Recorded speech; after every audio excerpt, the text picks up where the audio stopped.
NBC's regularly scheduled programs will be preempted this evening so that we can bring you the NBA championship game between the Chicago Bulls and the Los Angeles Lakers.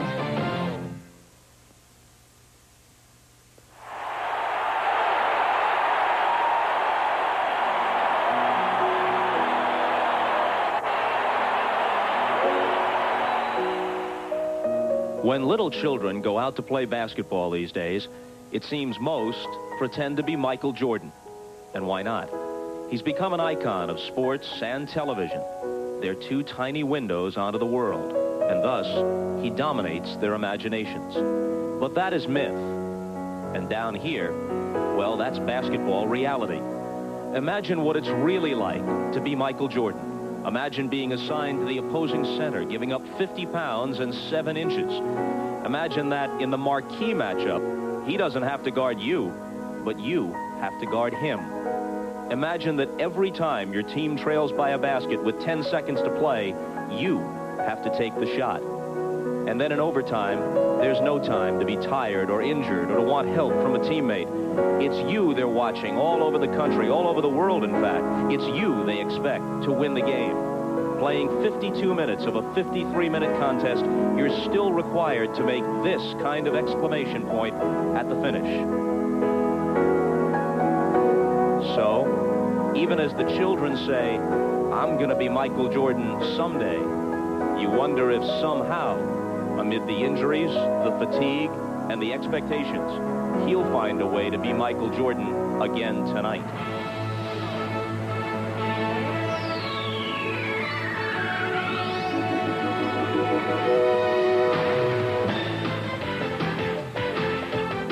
This is the NBA on NBC. The 1991 NBA Finals.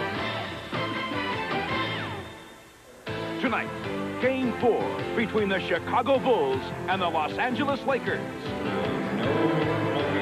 The Great Western Forum in Inglewood, California, home of Magic Johnson and his Lakers, who trail the Chicago Bulls 2-1 in the NBA Finals. A big question surrounding today's game is the health of Michael Jordan, who injured his big toe in Friday's overtime Chicago win. Jordan arrived at the Forum a little less than 2 hours ago and appeared to be limping slightly. As for the Lakers' condition, they're trying to halt the surging Bulls here at the scene of so many past Laker glories. The Laker franchise has won 11 NBA titles, 5 in Minneapolis and 6 in this building as the LA Lakers. The Bulls, meanwhile, are in pursuit of their first ever NBA title. Today, Game 4 of the NBA Finals. Hello again, everyone. Welcome to the Forum. Bob Costas with Pat Riley. First item of business, a check on Michael Jordan. We go courtside to Ahmad Rashad. Ahmad? All right, thanks, Bob. The big story here is Michael Jordan and the condition of that right big toe. Now, on Friday night, he sent this game into overtime with this shot, but he injured his right toe by jamming it, and he also sent himself to the bench in a lot of pain. He was able to finish the game on Friday, but Saturday he did not practice. He did not get on the foot. He had therapy, kept his foot in ice and electrical stimulation. Yesterday morning, to this morning, he was able to put on a shoe and said he was in a lot of pain, but it's the kind of injury that you can't even do any more damage to it. It's just the matter that how much pain can he play with? He's altered his shoe by cutting the toe out of the shoe to take the pressure off of it. So he'll be trying to go. The last thing he told me was, in a game like this, the last guy you got to worry about is me. So we'll find out. Bob? All right, Ahmad, on to the Lakers. Here are the tangible Laker problems. Down 2-1. Byron Scott, a missing person on offense. James Worthy hobbling not 100%. A.C. Green and Terry Teagle giving them next to nothing off the bench. This despite the good play of Sam Perkins and Vlade Divac leaves Mike Dunleavy in the 2-1 hole. But what about the intangibles? Well, I think the first thing they should do is try to step on Michael Jordan's toe as he's driving down the lane. But Sam Perkins, Bob, made a great statement yesterday. He said every time the Lakers win, it's because of their experience. Every time they lose, it's because they're getting a little bit too old. I don't think either one of those things has had anything to do with the series thus far. When it comes down to the reason why you win or lose, there's an old saying, and it's this, is that hard work won't guarantee you anything, but without it, you don't stand a chance. And unless the Lakers step up in the rebounding department, step up in the loose ball department, blocking shots and taking hard fouls, then I think they could be facing a 3-1 deficit today. Here's one more possible hidden problem for the Lakers. Magic Johnson, one of the great go-to guys in the history of sports, will be 32 in a couple of months.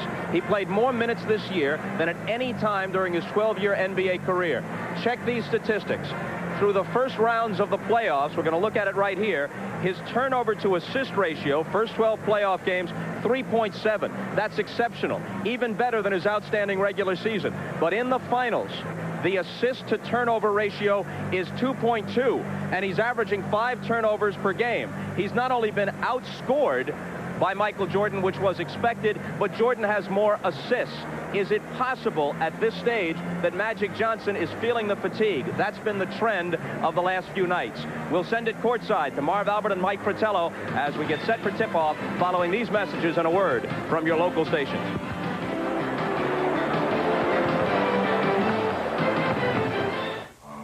Last year, 60 million Americans witnessed the television event of the summer. Get ready. It's back. June 24th, the sequel on NBC.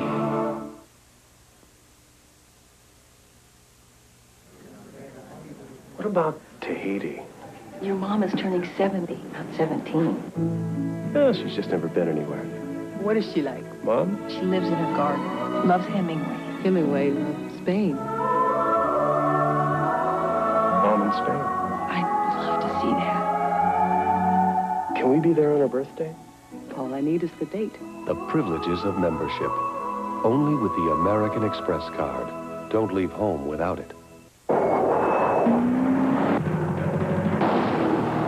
You've been driving for nearly 2 decades.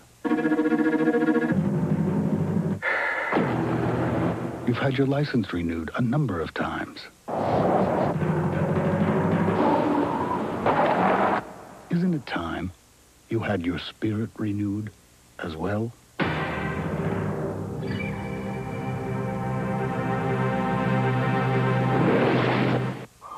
Fortunately, they never caught E.T., but you can in the E.T. giveaway at McDonald's. An extra value with every medium or large soft drink that's as exciting as their 59-cent regular hamburger and 69-cent cheeseburger. You could get free passes to ride the new E.T. adventure at Universal Studios Hollywood, free Marriott Resort vacations, or free flights and $25 discounts on U.S. Air. Play the E.T. giveaway at McDonald's, where extra values are easy to find.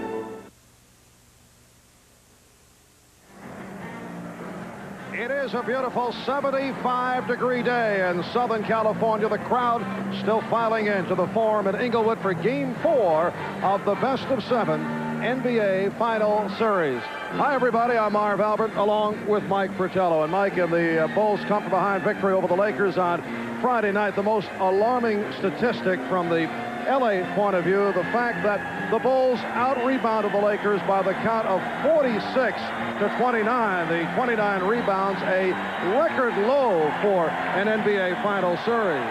Marv, no question, one area of concern is rebounding for the Lakers. But this goes back to the Portland series, where in both losses, they were out-rebounded badly by the Trailblazers on the glass. In 3 games versus Chicago, they're being out-rebounded by 7 rebounds per game. But the other area of concern is Byron Scott. In the 3 previous playoff series, he's played outstanding, shooting well over 50%, averaging 16 points per game. So far, only 4.7 points per game while shooting 21%. If the Lakers are to win today, they need to rebound better, and Scott needs to produce. And the Bulls are demonstrating they are not strictly a one-dimensional team. It is not only Michael Jordan. They have certainly done it at the other end of the court, where they have played outstanding defensively. The Bulls have been a consistently good defensive team throughout the regular season, but even better in the playoffs, and especially versus Los Angeles. The pressure has been relentless, in particular against Byron Scott and Magic Johnson, who's shooting 45%, while the rest of the team is shooting 46% overall. Exactly the same as the regular season, the Bulls are producing 10 steals per contest, which have led to a number of easy scores at the other end. And then one more area of frustration for Los Angeles is the block shot, which seems to show up at just the right time for Chicago. The Bulls rely on speed and quickness at the defensive end. But remember, a year ago, Detroit won its 2nd World Championship by holding Portland to just under 95 points per game. Chicago's holding the Lakers under 92 points per game. Now, moments ago, we heard Ahmad's report on Michael Jordan's jam toe. Well, there's also concern on the Laker bench about James Worthy. For more on that, let's go to Steve Jones.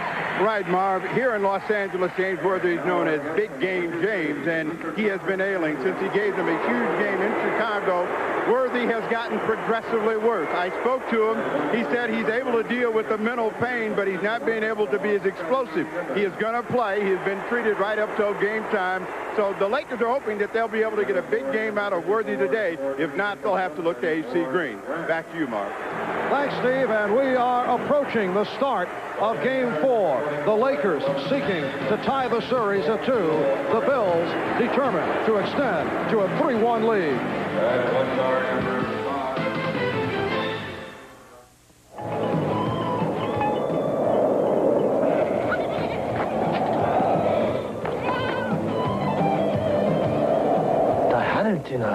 Mazda trucks are built so tough, they're guaranteed bumper to bumper, long enough for a trip around the world. Twice. Mazda trucks, guaranteed tough. For Lord James out your chest. It just feels right. From the Far East to Europe.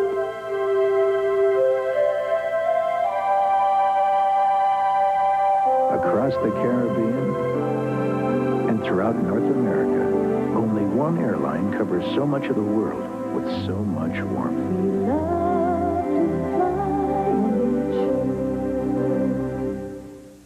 Attenzione, prego. Cos'è questa cosa qua? Mi sembra una cosa veramente strana.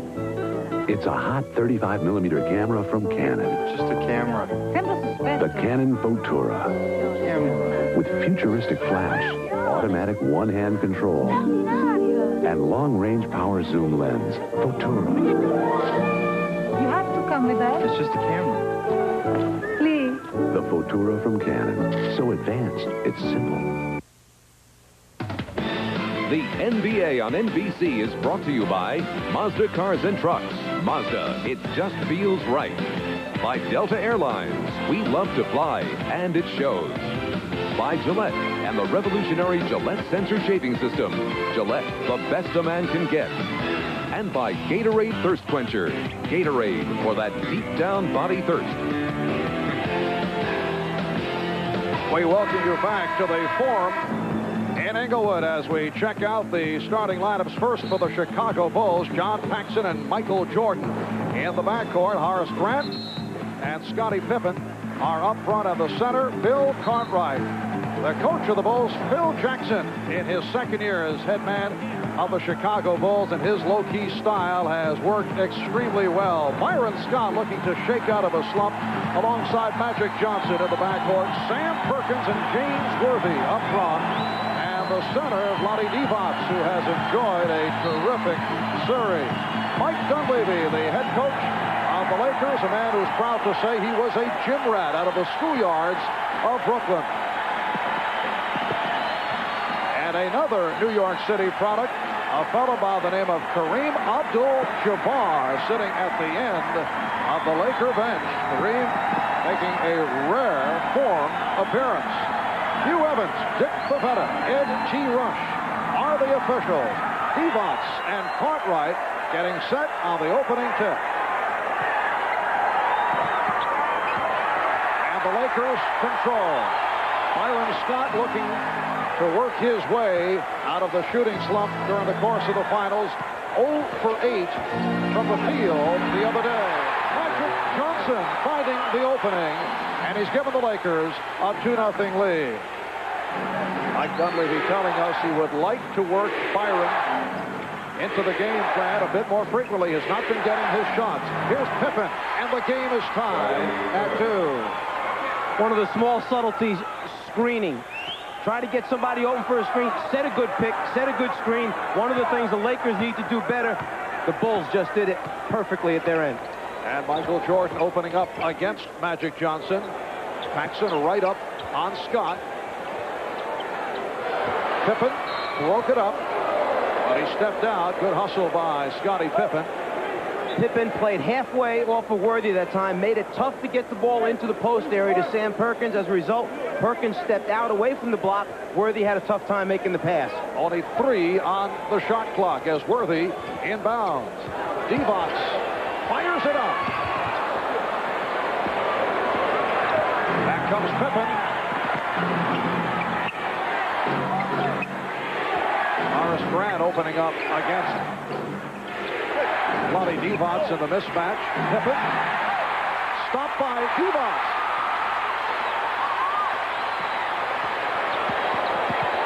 Magic goes the distance. Divac for the rebound. Yes, and a count.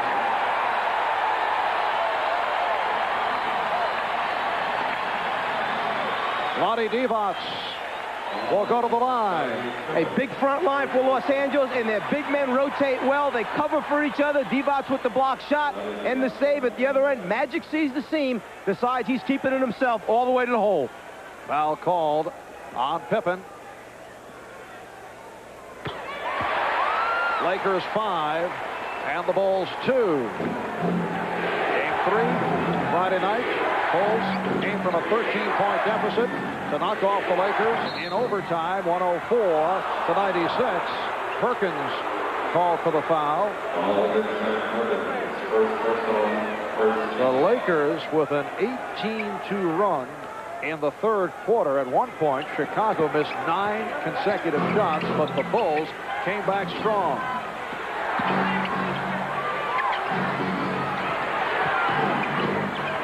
Paxson, yes. John Paxson, not a factor in the previous series against Detroit, has been shooting extremely well against the Lakers. Also not a guy that you expect to beat you off the dribble and make shots. As he comes off the dribble, he did it that time. And Paxson able to scoop it up. Fouled by Scott. Byron Scott called for his first. The Bulls team has such great quickness and great hands, anticipation to the basketball. One of the reasons why they're one of the leading teams in the NBA in producing steals. And as a result, you see a lot of easy scores or breakaway fouls against them during the course of the year and now in the playoffs. Cartwright setting the pick. Jordan under pressure. There's Grant. And Pippen able to recover. Paxson open. Yes. And that's a three-pointer for John Paxson, who has given the Bulls a 7-5 lead. And there's one of those hustle things that take place where they get to the ball first, tip it, keep it alive, and score a three. Good play by Divac in keeping it alive. It will be Los Angeles ball. And the officials awarding the Lakers a timeout. Apparently, there was an indication of a timeout call, but some confusion, and Dick Bavetta walks over to the scorer's table. And now, announcing to all that a timeout has been called. 2 minutes, 10 seconds gone by in this first quarter.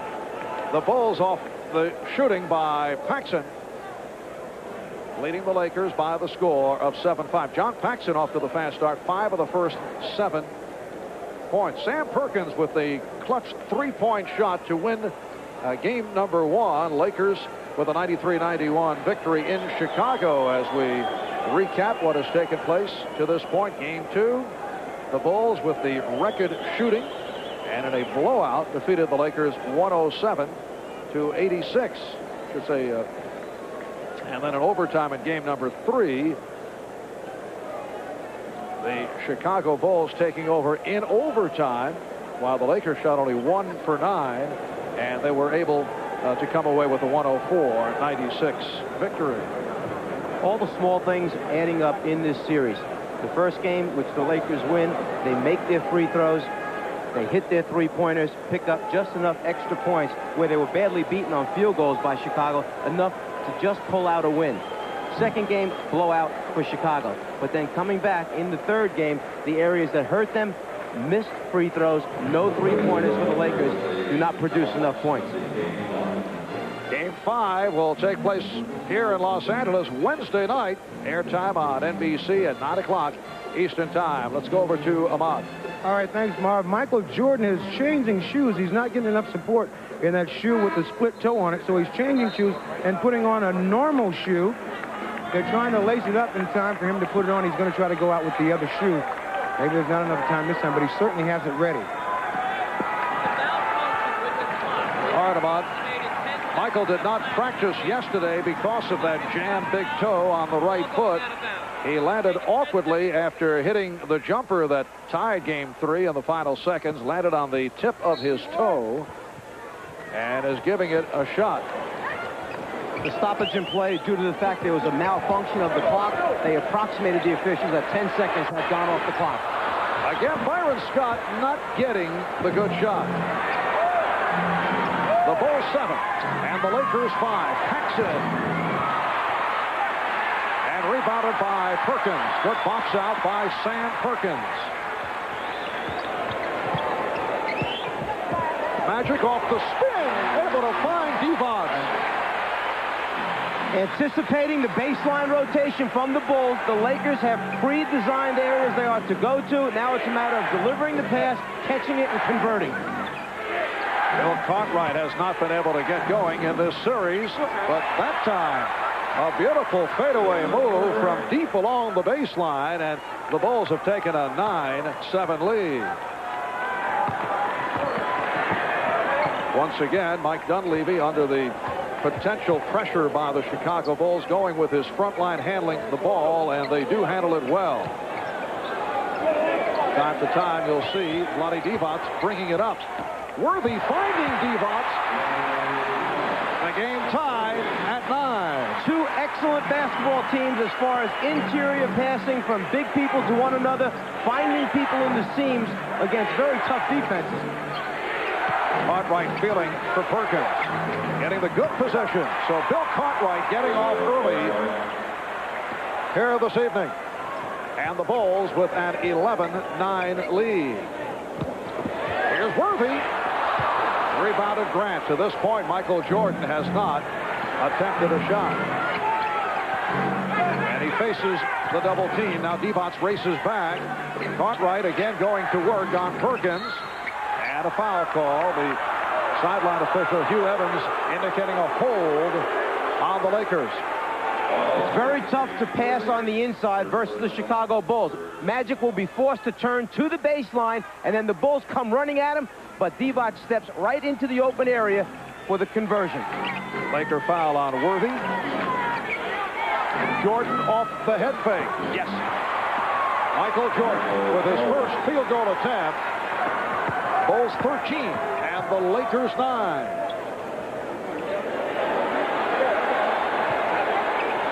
Crowd getting impatient. And Divac once again able to get the step. Divac 4 out of 6. He has 9. Bulls 13, Lakers 11. 5 minutes gone by in this opening quarter. The Lakers are well prepared for the baseline rotation. Magic that time able to still get to the middle of the floor for his look.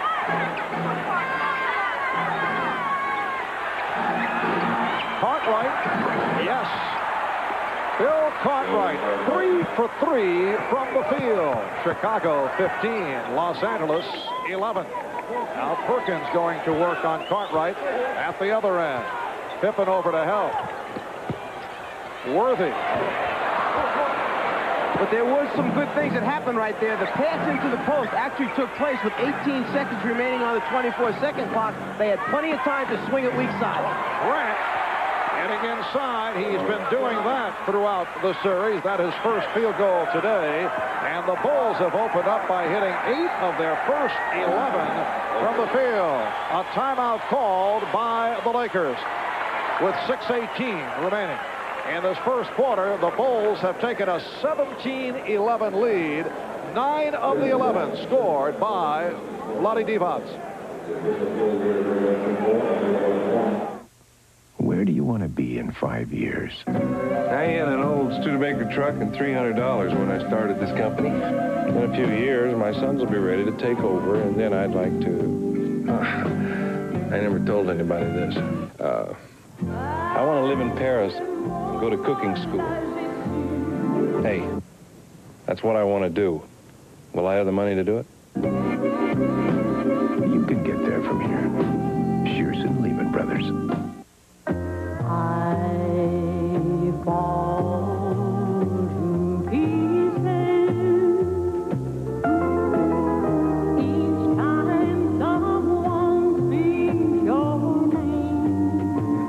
While few race cars are lucky enough to even see the finish line, the rotary-powered Mazda RX-7 has won more races than any other car in IMSA history. The Mazda RX-7.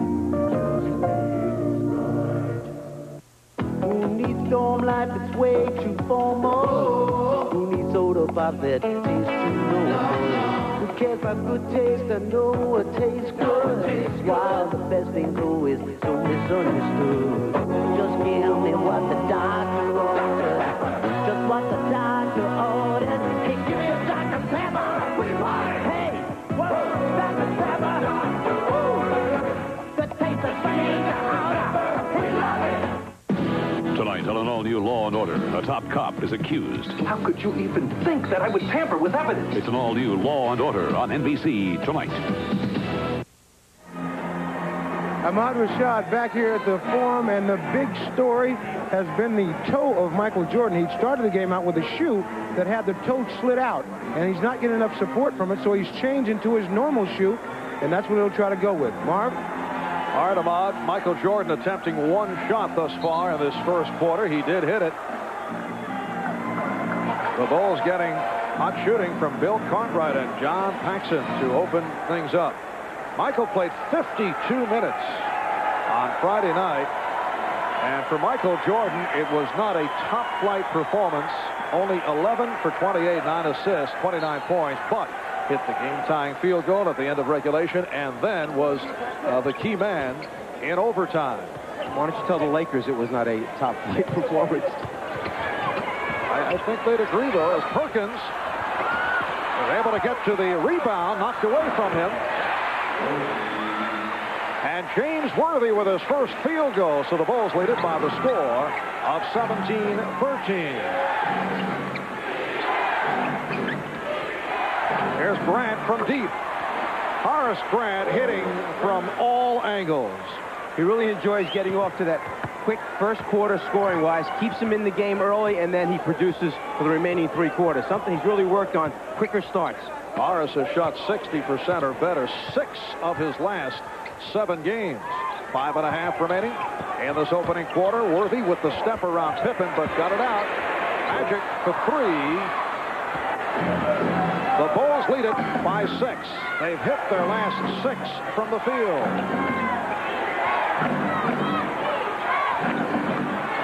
Jordan. Yes, it counts, but he came up hobbling. Once again, landing on that right foot with the sore toe after the slam dunk, and Perkins that time got caught hesitating. If they're going to force him baseline, you've got to rotate sooner. Sam Perkins waits. It's too late under the basket with Jordan attacking the way he does. Foul called on Perkins, his second. Here comes A.C. Green checking back in. He almost shifts to another gear. He elevates and then just goes a little bit higher when he knows he needs to get it up over the top of a big player who's rotated to him. The Bulls in the midst of a 12-4 run, breaking the 9-9 tie, and they now lead it 22-13. Green handling against Cartwright, and he was pushed. Cartwright called for his first. As Michael goes, check out right here, he just goes a little bit higher over the top of Perkins, but then comes down on the sore right toe. Michael Jordan, along with the toe injury, has been bothered throughout the season by tendonitis in his left knee, and supposedly that at times has affected his lift.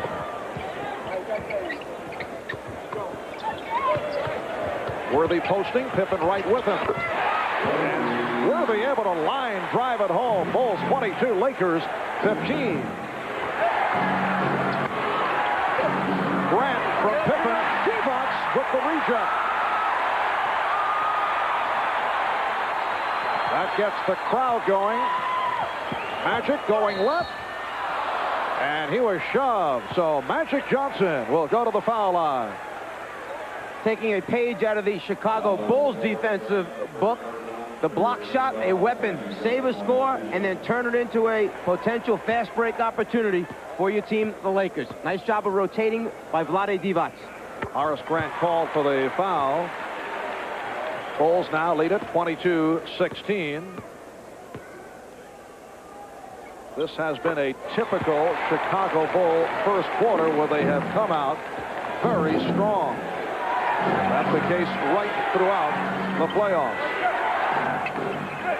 Cartwright again to the fadeaway. It will be Laker ball. Point of emphasis for Mike Dunleavy. Because Chicago is quicker, more athletic than our team, we have to keep our bodies on their players when a shot goes up. They get to the ball quicker than we do. We've got to slow them down with body contact. Here's the problem right now. Once the Lakers give it up, they've got to get it into a scoring area quicker, just like that, into Worthy down low for the quick turnaround. Worthy makes it 3 out of 6 from the field, and the Lakers have come back to move within 3. Divac stepping out against Jordan. Cartwright. Bill Cartwright wide open. Michael Jordan found him. And Cartwright is 4 out of 5 for 8 points. Bulls lead it by 5. 3.5 to go in this first quarter. Here's Worthy. A.C. Green involved with Michael Jordan, and it is a tie-up. So the jump ball called by Dick Bavetta. A good job by A.C. coming back to at least tie up and get a jump ball out of it, because actually Jordan had gotten to the ball first. A.C. came in late to get his hands on it and then tugs it away, forces the jump. But first, a timeout taken by Phil Jackson of the Chicago Bulls. 3:22 remaining in this first quarter. No, I just want to look at cars. Hey, did you know that the Mazda MPV made car and drivers 10 best lists? Oh, yeah? For the second straight year. It's got a V6 engine. Great new luxury package, special paint, special wheels, power, everything. Look at all this leather. See? Look at all the space. We've got room for all our kids. Oh, now I see. Well, I could just quit my job and show for the kids. Yeah. The Mazda MPV Luxury Edition. It just feels right. Get out of my car.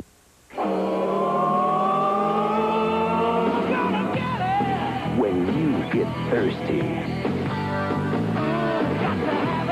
there's one thing everybody's got to have. Because deep down, we all want the same thing. The cool, crisp taste, the fluids, minerals, and energy of Gatorade. Gatorade thirst quencher for that deep down body thirst. You're looking sharp. You come so far. And we know how to make the most of who you are. Gillette, the best a man can get. Sensor, twin blades set on springs to read your face and respond. Independent suspension to sense and adjust to your face. No other razor comes close. Where the race is run, you're the champion. Gillette, the best a man can get. Sensor for the best shave a man can get. Gillette, the best a man can get.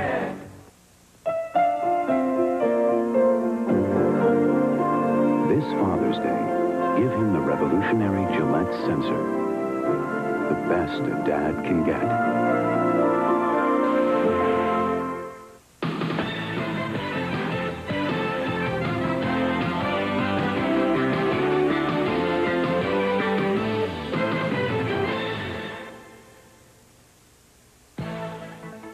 Miller Genuine Draft presents #1 draft choices. Tonight's Miller #1 draft pick, Earvin Magic Johnson, the former Michigan State Spartan, selected first overall back in '79. Magic left college following his sophomore season after leading Michigan State to the NCAA championship. The next year, at the age of 20, he led the Lakers to the NBA title, the first in 5 for Magic. Pippen with the hustle, but the Lakers able to control. A reminder at the end of tonight's broadcast, we'll select the Miller Genuine Draft Player of the game. Bulls lead it 24-19. AC Green. Green had it slapped away. Divac with the recovery. Lakers trail by 3 with just under 3 minutes remaining in this first quarter. It is game 4 of the best of 7 NBA final. Lakers hoping to tie it up at 2. The Bulls looking to extend to a 3-1 lead. AC Green has done an excellent job off the board.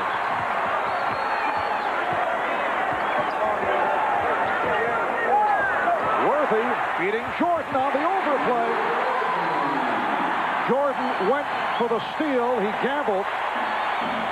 And the Bulls by 1. They've led by as many as 9. Jordan knew he was caught on the baseline screen. He had switched on to Worthy. He was late getting there. He went for the steal rather than get caught behind.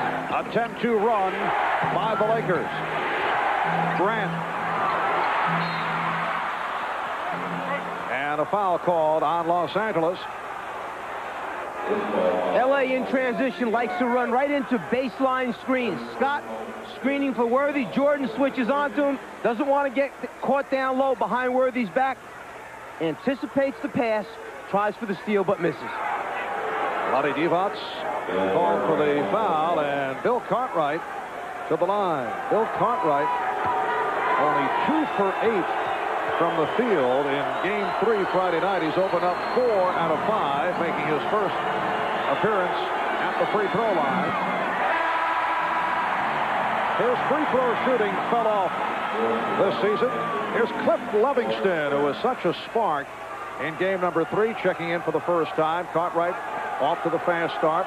Same for Divac, who is at 5 out of 7, leading the way with 11 points. Vlade also has 2 blocked shots in this first quarter. 2 minutes, 4 seconds remaining in the quarter. The Bulls lead at 25-23. Once again, the Bulls back to the full court pressure, hoping that come fourth quarter, the wear and tear will take its toll on the Laker players as it has done in 2 of the previous games. Here's Scott, and he cannot buy one. He thought he was fouled, but Green is right there. AC Green, who provided a spark on several occasions in the previous series against Portland, has done just that here in the first quarter. And the game is tied at 25. A minute and a half left in the quarter. Jordan going glass. Rebounded by Worthy. Worthy last game, only 1 rebound the entire game. They need James back in there to help him out on the glass. Good play by Cartwright. He came over to cut off the passing lane. And that's one of the strong points with Chicago. When they rotate the trap, they come big, meaning they come with their arms, hands up and aggressive to get deflections, pieces of the basketball against the passing team. Shot clock is down to 5. Magic. Beautiful feed for Green. Lakers want the goal, Ted. A foul has been called. They will not get the bucket. It's on Pippen, his second.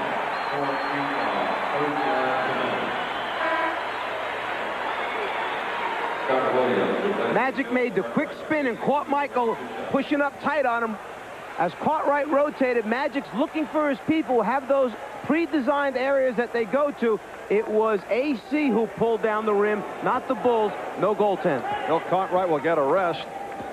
He hit 4 out of 5, 9 points. The rookie from North Carolina, Scott Williams, has checked in for the first time. Scott grew up a Laker fan here in Los Angeles. The Bulls and Lakers tied at 25 with 1:05 remaining in this first quarter. Marv Albert, Mike Fratello, Ahmad Rashad, Steve Jones from the Forum in Inglewood. Coming up at halftime, it'll be Bob and Pat. And they will be chatting with the former Laker star Kareem Abdul-Jabbar, who is sitting on the Laker bench. Lakers by 1. Pippen. Magic avoiding the double team. Notice 2 guys always chasing Magic, trying to slow him down so he can't push the basketball. Magic trying to dump it off to Green. And it will be Chicago ball. Horace Grant making his return. Coming on for Scottie Pippen. Pippen leads with a field goal for 2.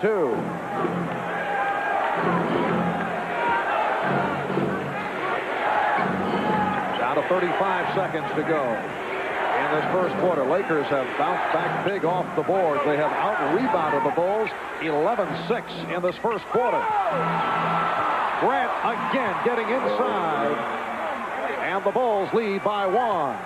Because Michael Jordan commands so much respect and attention from the defense, what happens is once you put it in his hands, the Lakers start running around. The other Bulls just go to spots on the floor. Jordan picks out the open guy. And Horace Grant has now, over the last 2 games, hit 19 of his last 24. Here's Magic. And he was fouled.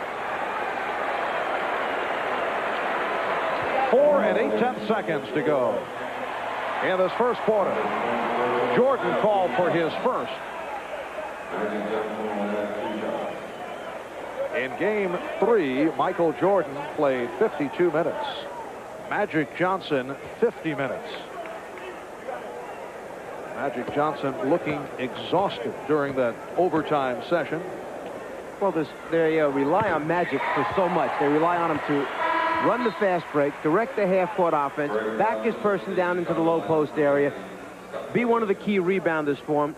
The wear and tear during the course of the game catching up. Here's the long-range fling specialist, Craig Hodges, checking in for the final seconds. And this is their 3-point attack. In this particular situation, to end quarters, they like to send Hodges and Paxson to the wings out wide, give the ball to Michael, let him push it down the middle of the floor. If he draws a double team, kick it out for the 3-pointer. Lakers by 1. Jordan slipped. Time running out. He's able to dump it off to Livingston, but too late. Won't count. It's all going in for Cliff Livingston, but that one came after the horn. And the crowd responds. Vlade Divac with 11 points, leading the Laker comeback. They were down by as many as 9, but after 1, they have a 1-point advantage on the Bulls as they try to even the series at 2.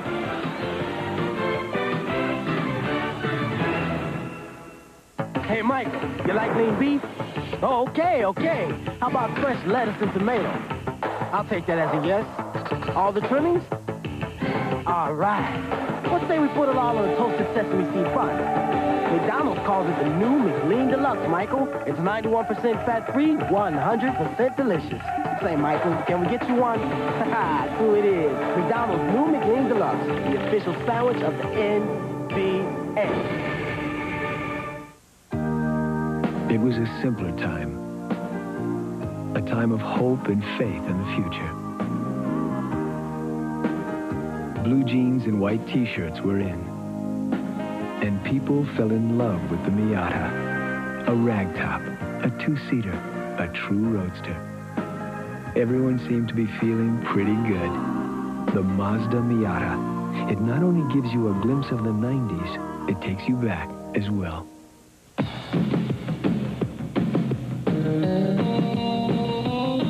The summer chill out gives us permission to let our hair down. What is it? Chill out. I don't know, but what else am I going to do this summer? It's games, promotions, fun, and free cars.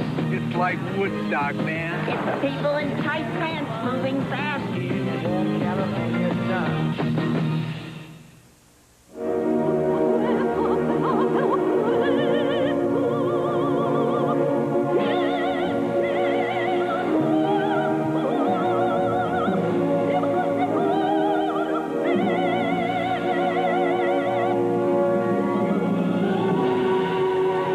Just a reminder, proper maintenance with AC Delco parts can significantly reduce premature wrinkles. AC Delco, it's like buying time.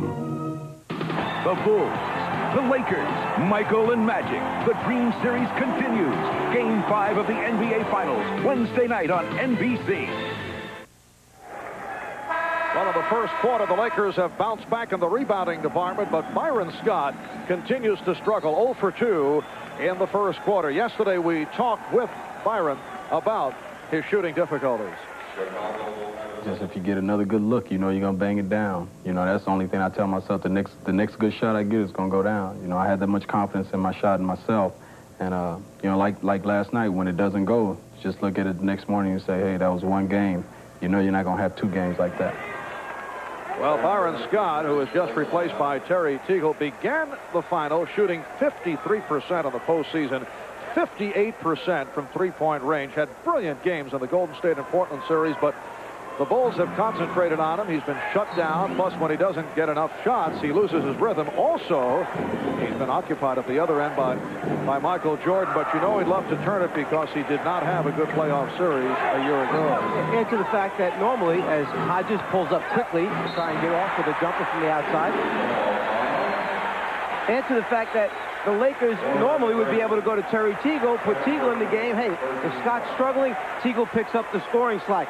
But whereas Scott comes in shooting 21%, Teagle only shooting 28% against Chicago. Neither of the 2 guards producing. Horace Grant called for that foul as this second quarter gets underway, and the Lakers lead at 28-27. They close the first quarter with a 15-5 run. Perkins working on Williams. Rebounded by Grant. Has it reached the point where Byron Scott is just psyched out, coming off the 0 for 8 the other night? I'm not sure the word psyched out is the proper one, as opposed to maybe just hanging his head a little bit to the point where he's feeling sorry for himself and needs a big game to get himself going back in it mentally and obviously get the Lakers going. Grant and Divac showing the extension by hauling that one down. The man who's replaced Byron Scott, Terry Teagle, also has not been able to get going. Magic with the spin.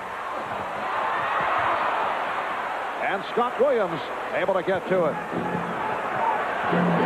Scott going behind the back against Bloody Divac. Minute and a half gone by. Second quarter. Bulls with the ball down by 1. Here's Williams. Nice move. Divac got caught in the air that time. Did not want to commit the foul. As a result, just kind of backed off as he came back down. Williams snuck it up in there for the score. The Bulls 29, the Lakers 28. Divac screen, Perkins up front, Teagle and Johnson at the guards. Foul called on the Bulls. It's on Hodges. A little pump fake, head fake right here gets Divac in the air. Then to avoid a quick early foul, Vlade basically just backs off. Instructions the other night from Magic, don't get in early foul trouble.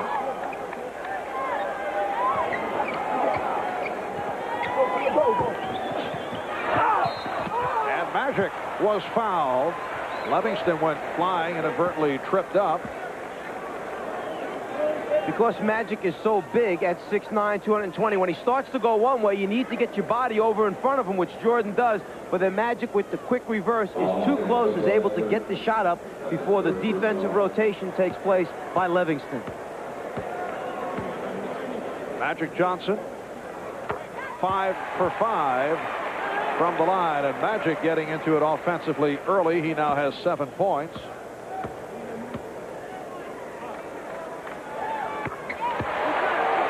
Lakers 30 and the Bulls 29. Greg Hodges now operating at the point guard position. Hodges and Jordan in the backcourt. Williams up front with Grant and Livingston. Hodges unleashes and Green rebound.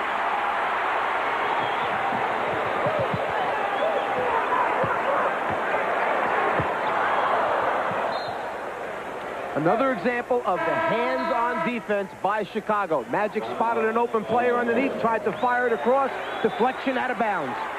Timeout taken. 9:39 remaining in the second.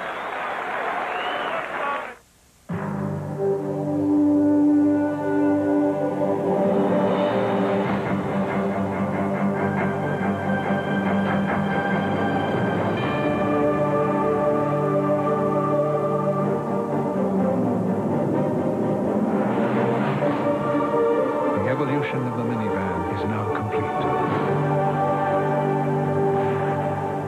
Get $500 cash back on Plymouth Voyager during our Rediscover America Sell-a-thon.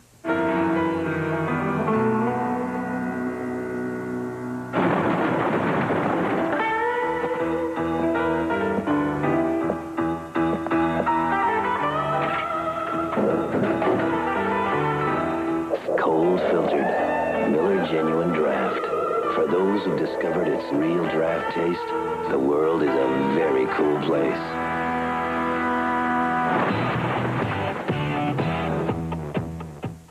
We invested $100 million in the latest diagnostic equipment. And another $5 million a year training our expert technicians to use it. We are Goodyear certified auto service retailers, and we believe everything we do, from tires to tune-ups, should live up to the most exacting standards of all. Yours and ours. Good tires, good service, good people. Goodyear. The NBA on NBC is brought to you by Plymouth and your local Plymouth dealers, who invite you to test drive a Plymouth today. By Miller Genuine Draft, cold filtered for real draft taste. So get out of the old, get into the cold. By Terminator 2 Judgment Day, a new film from TriStar Pictures. And by the Prudential. Come to the companies of the Prudential and build your future on the rock. We are early second quarter, but to this point, both Michael Jordan and Magic Johnson have gone the distance. That's the case on Friday night, and we talked about that with Magic. Well, you can never play too much when it's all on the line. You know, it's sometimes it be that way. Of course, I was tired, but that's just going to happen. Well, Magic has been averaging 45 minutes per game in the finals, Worthy 44, and right on down the line. And you have to wonder, has Mike Dunleavy lost confidence in his bench, and can he continue to play his starters that many minutes? Well, during the regular season, Magic played 37 minutes a game, 45 plus. We see here in the finals. Has he lost confidence? No, but they better start producing because the series is winding up short. And that shot by Teagle went short. Jordan at the other end, able to hit. The Bulls lead at 31-30. Magic Johnson now getting a rest for the first time this evening. Sitting down with 8 points and 4 assists. Larry Drew has come on. Drew and Teagle in the backcourt. Perkins up front along with Green and Worthy. In transition, the Bulls do a great job of keeping their heads up and looking down the floor. And then who better than Michael to catch and convert? Drew working against Hodges. Perkins played by Williams and then Grant. And Livingston gets to it. Perkins almost forgot that time that they were going to be there, coming from the baseline, turned right into the double team. Here's Jordan.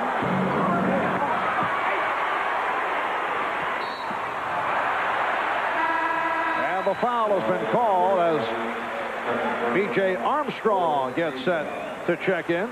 Every once in a while, Michael Jordan likes to leak out, take off in front of the rest of the field. It's just a matter of whether or not the point guard sees him and can deliver the ball. Greg Hodges called for his second foul. Armstrong guarding Drew. Michael Jordan sitting down for the first time. Leaves 3 out of 5, 7 points, and 5 assists. Mike Dunleavy had mentioned earlier that Terry Teagle is one of the best bad shot makers in the NBA. That was an example of an off-balance shot. Most coaches would say, oh, no. And Green comes up with rebound number 6.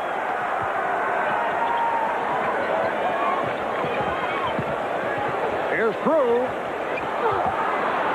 Williams off the board. Both clubs have gone cold. Pippen for Hodges. Yes. And that was just within 2-point range. So Craig Hodges with his first field goal. It's the Bulls 33 and the Lakers 30. And the last shot by Larry Drew. He's trying to help the team out. He's getting his opportunity early here. He comes in and wants to do something positive. And I'm not quite sure that's the shot Dunleavy wanted last time down. Shot clock at 4. And the foul on Williams. That will send Teagle to the free throw line. You get no room to get a decent shot off against the Chicago Bulls defense. It seems like every time you post up and turn, there's a second or third Bull running at you to challenge the shot or make you change the shot. The result, the team shooting just under 46% so far in this series versus Chicago. Terry Teagle in his 9th NBA season out of Baylor. against the Golden State Warriors, his former club. Very valuable coming off the bench, averaging just under 11 per game, but he has not shot well. Signed as a free agent by the Lakers. Connected on only 44%. Did come on strong at the end of the season as the Lakers finished strong, winning 11 of the last 14 games. Here's Armstrong. And B.J. Armstrong has given the Bulls a 35-32 lead. A.C. Green went to the left hand and then rebounds and had it knocked away. Hodges with the opening. Yes. Craig Hodges, known for his streak shooting, able to bury that shot from the tough angle. He's playing with a tremendous amount of confidence right now. He feels it. It's coming out of his hand quickly. Phil Jackson has really encouraged him to open up the game for them from the outside. And Craig Hodges has one of the quicker releases in the NBA. Here it is. He fires and he hits, leading to the Laker timeout. So, do you call yourself Mary Lou or Lou? Yes. Do you wear spandex all the time, or is it a Tuesday thing? Yes. I see you're drinking America's favorite light beer, too. Now, is that because of the great Pilsner taste, or because it's less filling, so you can keep on wearing that, credible? Yes. So what'll it be? Is Miller Lite America's favorite because it's less filling or tastes great? Yes. You ever say no? Yes. Dodge Shadow America and Plymouth Sundance America not only have a more powerful engine and more room than the Honda Civic, they're the lowest priced cars in the world with an airbag. And now, there's a low monthly price for first-time buyers and additional factory-to-dealer incentives that could save you even more. At about $4.50 a day, that's less than you spend on lunch. Maybe it's time you rediscovered American values you can really sink your teeth into.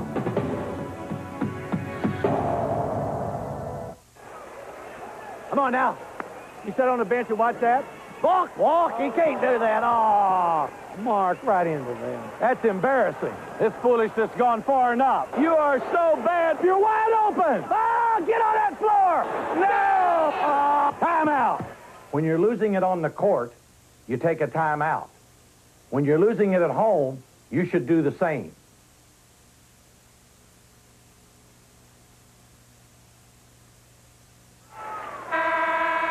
Well, 6 years ago to the day, Kareem Abdul-Jabbar passed Jerry West as the all-time leading scorer in playoff history. Not only did Kareem pass West in this series, he won the MVP of the finals as he led the Lakers past Boston in 6 games. And Kareem on the Laker bench for today's game, 6-time most valuable player, member of 6 world championship teams. And he will be chatting with Bob and Pat at halftime. The Lakers trailing the Bulls 37-32 since Magic Johnson sat down Chicago on an 8-2 run. In transition for the Lakers, 0 points off the fast break. And Magic Johnson is back. Brief rest for Magic. Michael Jordan also getting a very brief respite. Shot clock at 4. Perkins. Scott Williams has played him well. Here's Perkins on the recovery, and he was hit. Williams with his second.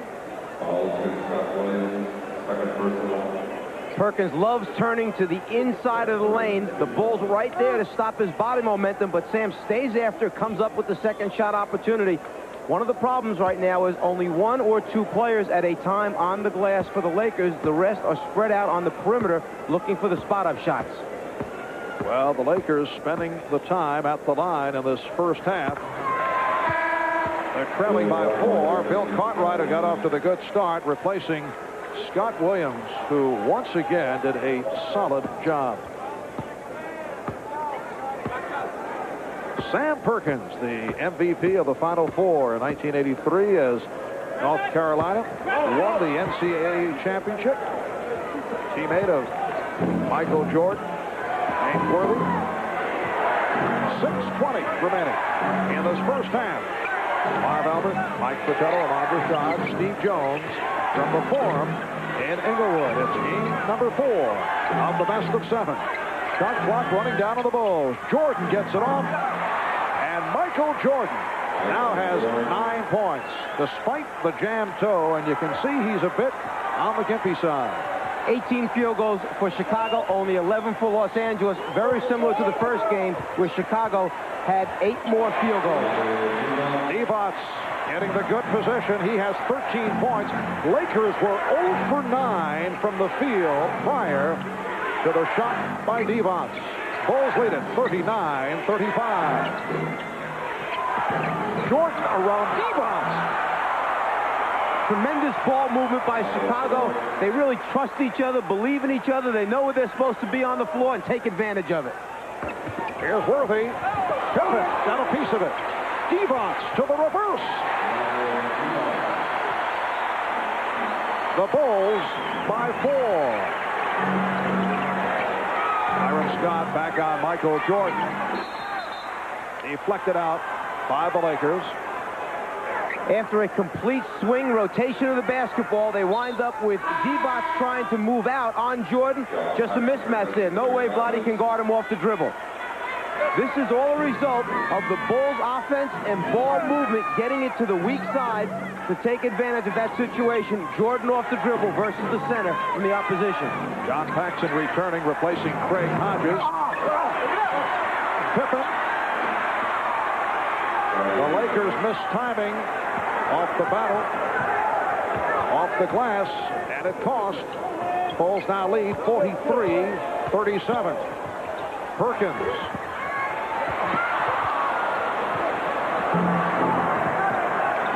Here's Jordan going left to beat Scott. Pippen missed the tip. And the Bulls now bouncing back off the boards after the Lakers have the advantage in the first quarter. You could really see the difference in quickness that time. Jordan again off the dribble to the basket and fouled. Scottie Pippen jumped twice last time before Sam Perkins got up one time to keep it alive.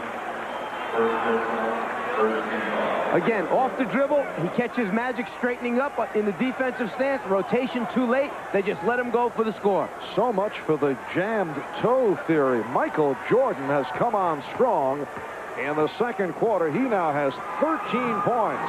The foul committed by Johnson. 3-point play for Michael. And the Bulls now open a 9-point lead. It matches their biggest of the night.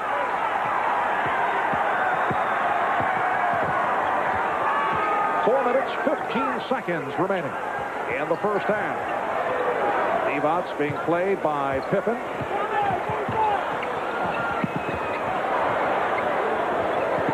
Three on the shot clock. Perkins rejected by Livingston.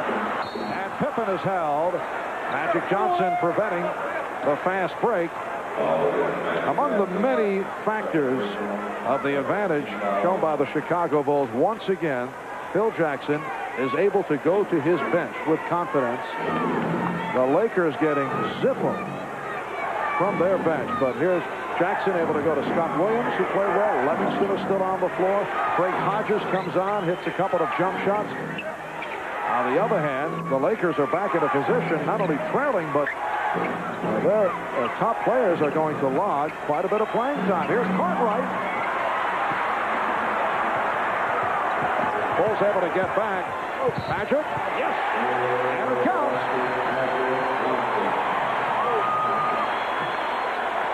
As Magic got right around the foul line area, he was almost going to reverse dribble and pull it back right about here, but he knew that Pippen guessed right, so he kept it going the same direction. Converts, has an opportunity for the three-point play. Scottie Pippen called for the foul. That's his third. Horace Grant returning. Bill Cartwright sitting down. Pippen was headed off.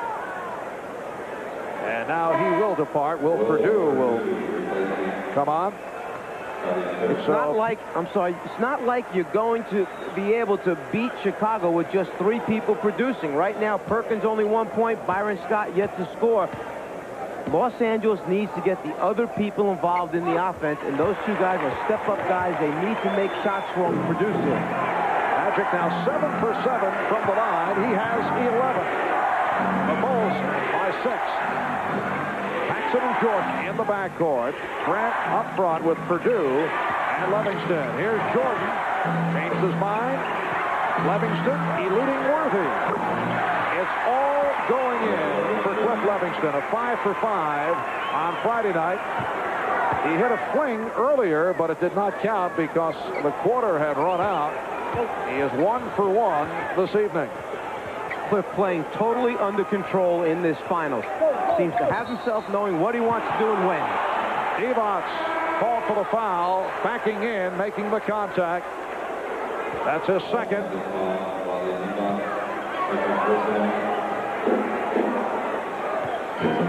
Vlade trying to hold off Grant on his back. Grant smaller, doesn't weigh quite as much, just kind of backs up in the act of it. I would say that that really wasn't what we would call a crushing post move that time by Vlade, but the offensive foul is called. Just under 3 minutes remaining.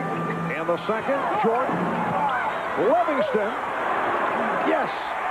Cliff Livingston extending to a 10-point Chicago lead. Livingston, one of the best at all those junk baskets, we call them. Just hustle and effort wind up getting him good high percentage shots. Magic on the recovery. Very offensive-minded Magic Johnson, who now has 13 points. The Bulls 50, the Lakers 42 with 2:20 remaining in this first half. Cartwright. And Worthy able to snatch it.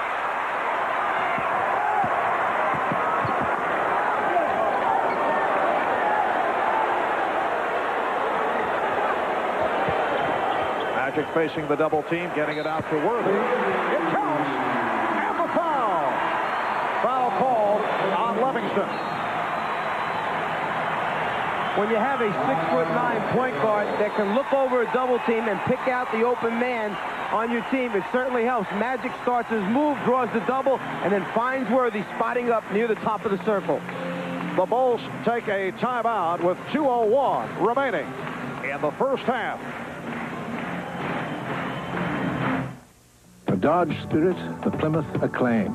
Last year, in consumer comparisons, 83 out of 100 people preferred the Acclaim and Spirit to Honda Accord.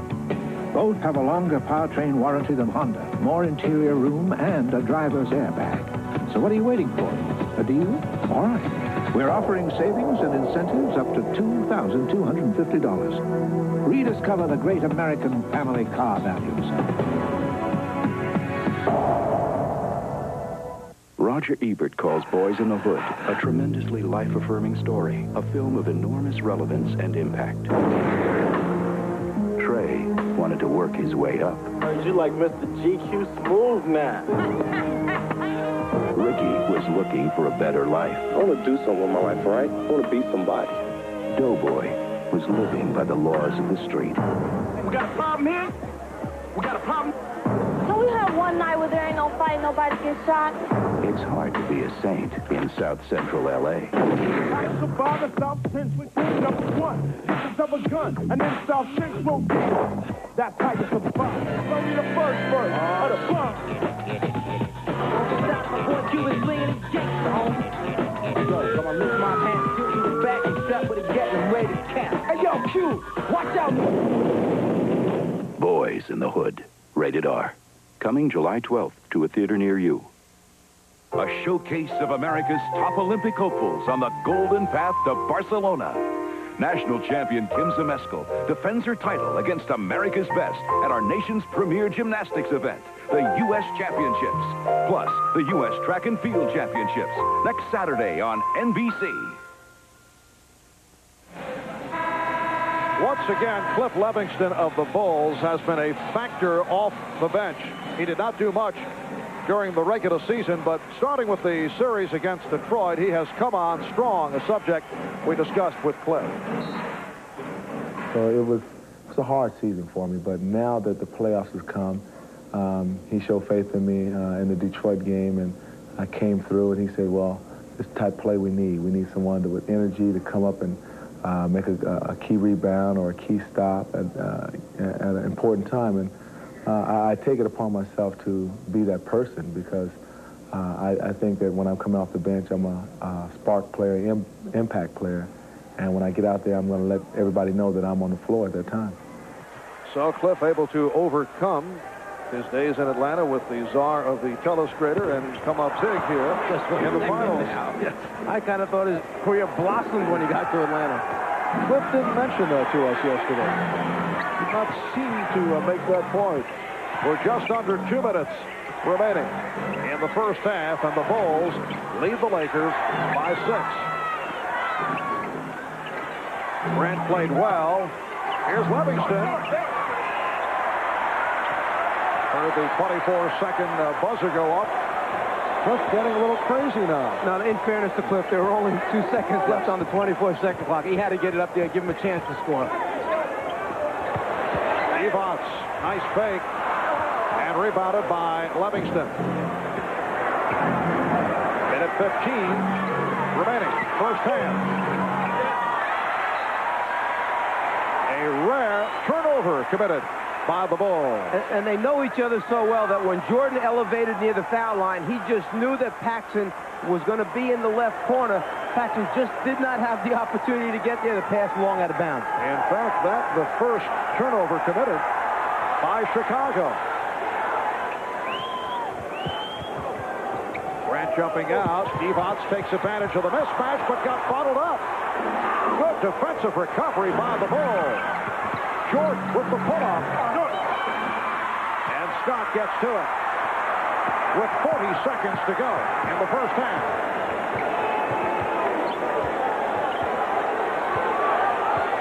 Here comes Cartwright. Perkins. Jordan taking a shot from Worthy, looking for the foul. And the Bulls will hold for a final shot. Jordan working the clock down as we come to the conclusion of the first half. The Bulls lead it by 6.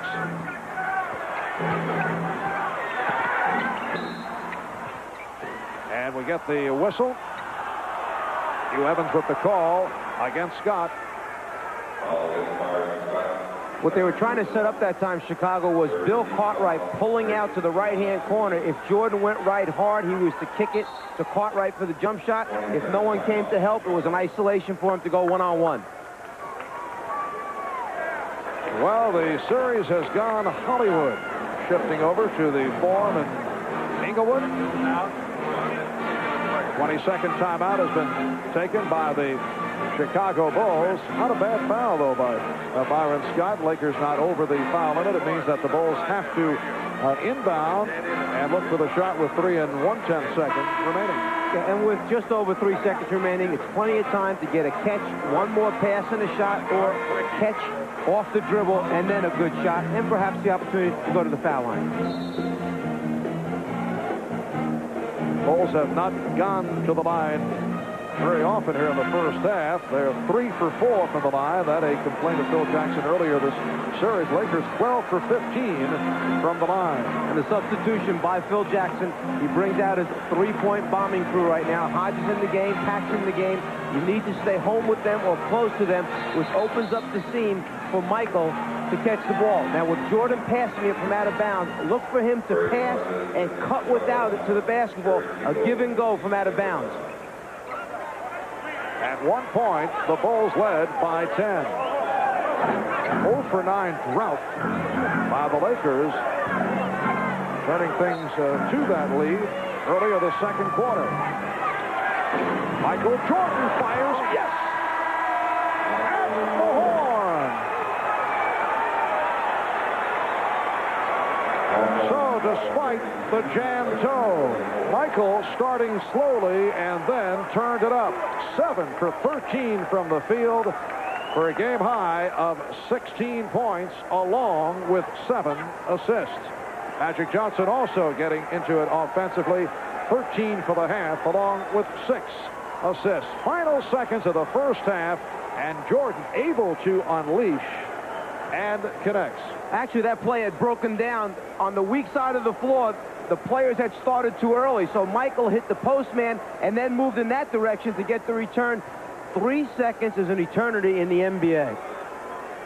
The Bulls at halftime leading the Lakers by the score of 52-44. Bob Costas, Pat Riley coming up just a moment. And among their halftime activities, they will be talking with former Lakers star Kareem Abdul-Jabbar. We know how hard you work. We'll work that hard for you. We believe in putting people first in everything we do. Every time we fly, every mile of sky, everything we do, USA, USA begins with you. You're cheating hard. Back in the 80s, America seemed obsessed with things from other places. But recently, America took a hard look in the mirror and began to return to simpler values. Maybe that's why last year, over 380,000 import owners rediscovered America and Chrysler. Because sometimes you have to try exotic dishes to appreciate just how good home cooking is. Chrysler would like to say, welcome back.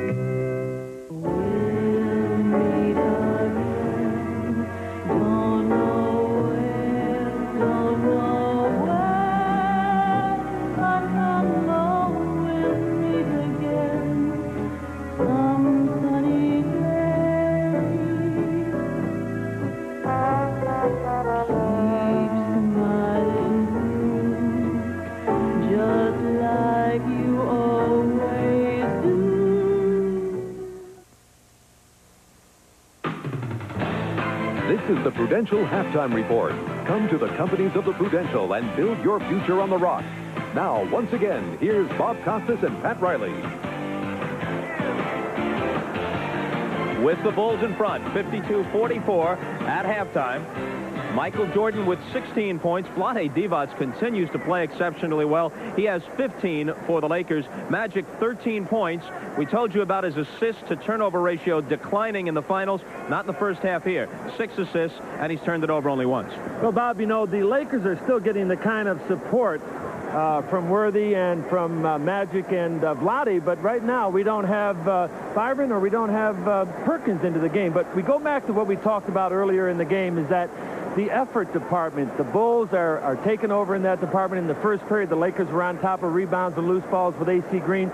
But in the second quarter, the bench of Hodges and especially Livingston have again taken over in that effort department. Is it effort, or is it simply the matter of the Bulls having the better athletes, especially at this stage, as the Lakers are the somewhat older team, so the Bulls are quicker to loose balls? Well, I don't think that really plays a factor. I think sometimes players really feel like they're playing as hard as they can, but that's an area that really determines the difference between winning and losing, and the Bulls, you have to really give them credit for it. They are taking advantage of all of those rebounds and loose balls, playing a major factor right now in the game. Okay, well, one man who's used to the pressure of the NBA Finals and is used to playing in championship games in this building is Kareem Abdul-Jabbar. He won 6 NBA titles during his 20-year professional career, the last 5 as a member of the LA Lakers, the team of the 80s. The 18-time All-Star played in a record 237 playoff games, where he averaged more than 24 points. Kareem shared the spotlight on the Lakers with Magic Johnson and worked closely with the new Knicks coach, Pat Riley. Now sitting with me are 2 of the 3 men most closely identified with that Laker team of the 80s, Pat Riley and Kareem Abdul-Jabbar. Kareem, we all saw you sitting at the end of the Laker bench. We know where your heart is, but take this one from your head. Has this edition of the Lakers got enough to come back? Well, as a Laker fan, I'm distressed by the fact that they can't get any scoring except from the guys that they regularly go to, namely Magic, Perkins, and James Worthy. Byron is being shut out, and the guys coming off the bench are not really involved to the point where they're making a major contribution, and that does not bode well for the Lakers. Kareem, it's been said, and it's sort of fashionable right now, that they say teams don't need dominant centers anymore to win titles. Vlade Divac, Bill Cartwright, not dominating centers, even though they're very good centers. What's your feeling about that fact? Well, I think every team would like a dominating center to play with, because what that type of player brings to a team is consistent scoring on the inside, which is the best place to start your offense. As close to the basket as you can, you get the highest percentage shot. So when you have a player that can give you that, it's a definite advantage, and I think every team would like that. But when you can't get it, you can't get it. You just have to wait for the right individual to come along. How about your own involvement in the early development as an NBA player of Vlade Divac? Vladdy's problem had to do with the fact that he played European ball where they play a zone, and defensively all they do, they come down, they stand with their arms in the air, and really don't know the physical jostling that you have to constantly maintain in order to keep someone off the offensive boards.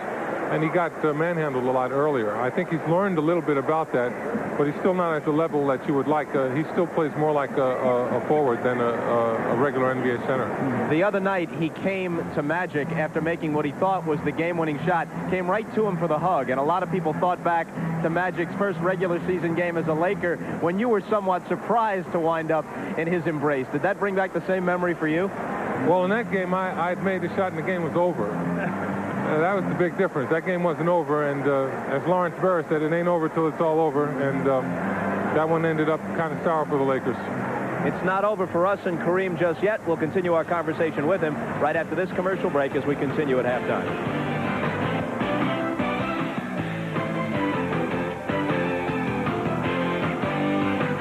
Dad?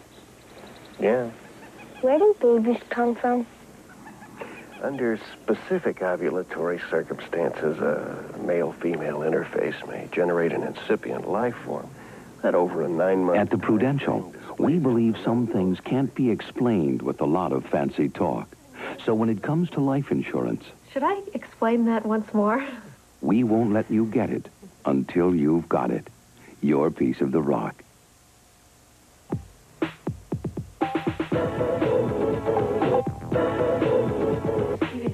I think that's the best move I've ever made, was to stay in school and really pay attention and focus on the things that you need to get done in high school. I think if kids want to get a quality education, it's there, and it's there for your benefit. I think you should really capitalize on that opportunity. Stay in school. It's your best move. A message furnished by Ronald McDonald Children's Charities, the NBA, and its players. You know, Cap, this is a pretty good place to play. Been here a long time, and if you take a look at all these banners up here, 6 championship banners, and of course the number 33 that hangs there, of all those titles and all the years you played here in Los Angeles, is there one moment or one special flag that's hanging here that you remember the most? Well, you know, the one for me is going to be 85, 84-85, when we finally beat the Green Gremlin to death and sent him out to float in Boston Harbor. That was nice. The competition, and, you know, a man who played the game for 20 years and was in the middle of it, being challenged every single night. Men flourish sometimes with that competition. I don't know if you have the same kind of competition anymore outside of the game, but what are you replacing that kind of competition with right now? That's been a very difficult aspect for me. Fortunately, you know, I have some children that I have to spend some time with, and that has absorbed my time. But you don't encounter a challenge like that personally, or you don't get the public acceptance of your skills in the way that you do in professional sports. It's a very difficult thing to leave. You know, this winter I spent where I didn't have a book tour or something else to do. It's a very tough winter for me. I, you know, spent a number of days doing laps around the walls in my bedroom there. When was the last skyhook you put up? Oh, I just came back from a tour of Saudi Arabia. We visited some of the troops and played a couple of games in the kingdom there and had a good time. I played 7 games, nothing serious, just goofing off, but it was fun. Kareem, great to see you. Our thanks to you. And we come back with Pat Riley's look at NBA trends for the 90s right after this.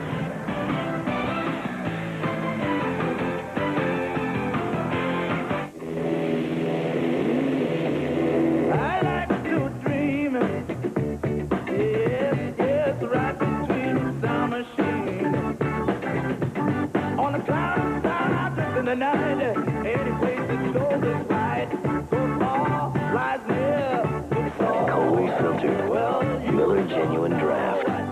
For those who've discovered its real draft taste, the world is a very cool place.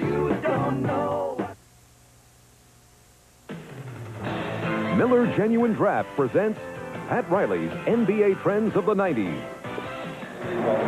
You know, basketball has truly become a global game over the past 10 years. Its popularity has reached new heights. As the game continues to move forward, I thought it would be fun to look into my crystal ball and predict where the game and some of its stars are headed. Robinson. The 90s will be the decade of David Robinson. I figured that the decade's best player has to be no older than 25, and the Admiral should have enough wind left in his sails to cruise through the upcoming years as the premier player. To the Admiral. The magic of the 90s, well, it won't be performed on the hardwood, but in the corporate boardroom, as Irvin Stock rises from captain to chairman of his own NBA franchise. It may take more than magic to coax a rare bird out of retirement and perch him on the bench again, but Coach Larry could have some lucky team flying high.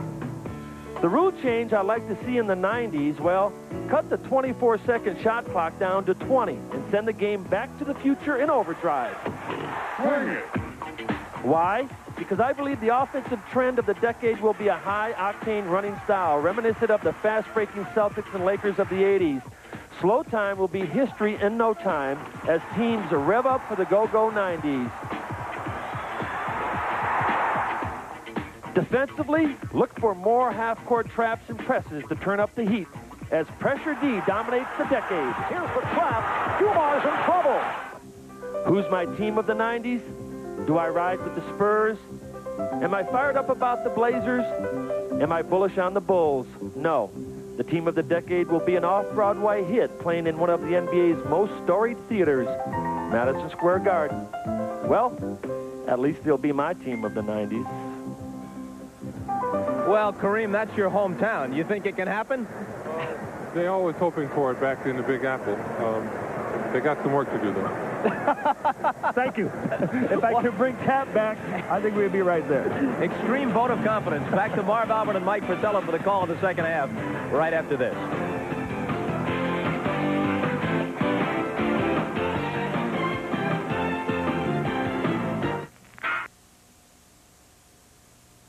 How did Gary get the Peninsula Times Tribune sports writers to vote him the best sportscaster in the Bay Area?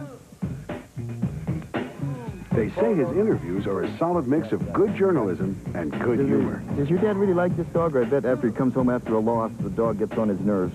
No? He loves this dog. The sports writers say Gary can do his sports reporting on autopilot for the next 6 months and still be the best.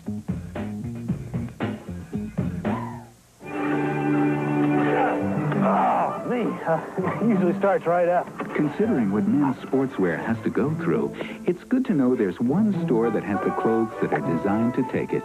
Macy's. There's the comfort and quality in our exclusive clubroom collection. Has anybody seen my ball? You sure you can ride? Oh, yeah, I'm an excellent rider. Rugged looks and durability in Thornton Bay for the real outdoorsman. Has anybody seen my ball? Will you forget about the instructions? Contemporary style and European flair and Macy's own international concepts. Good. Ready? Good. It's on a tree. Has anyone seen my ball? At Macy's, we understand how you look is just as important as how you play. That's the magic of Macy's. It's great, guys.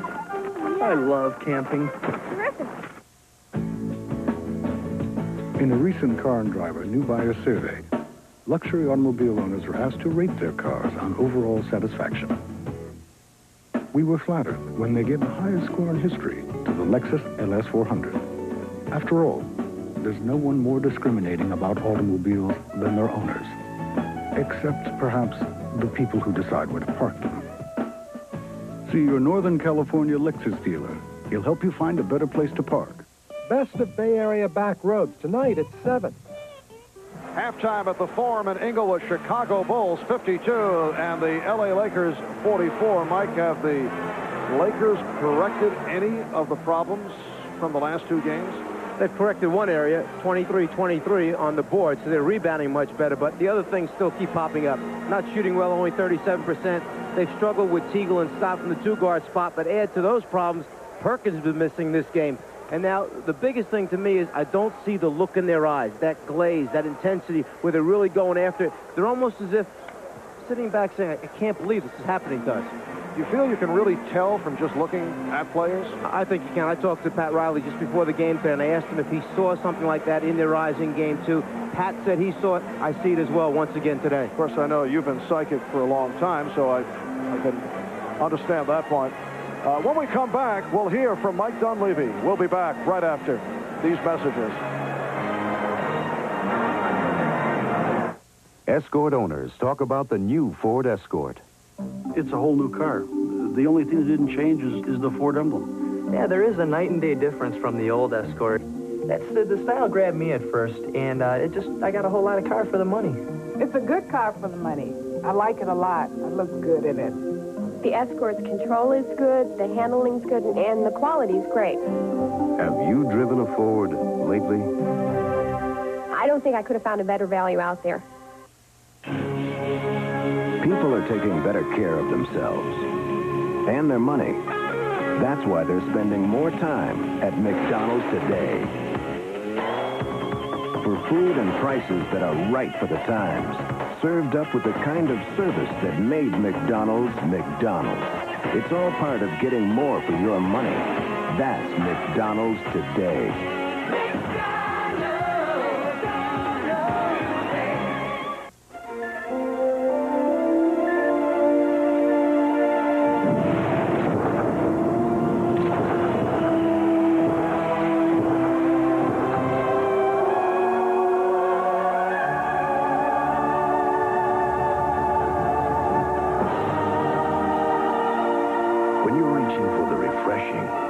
One-of-a-kind taste that's out of this world.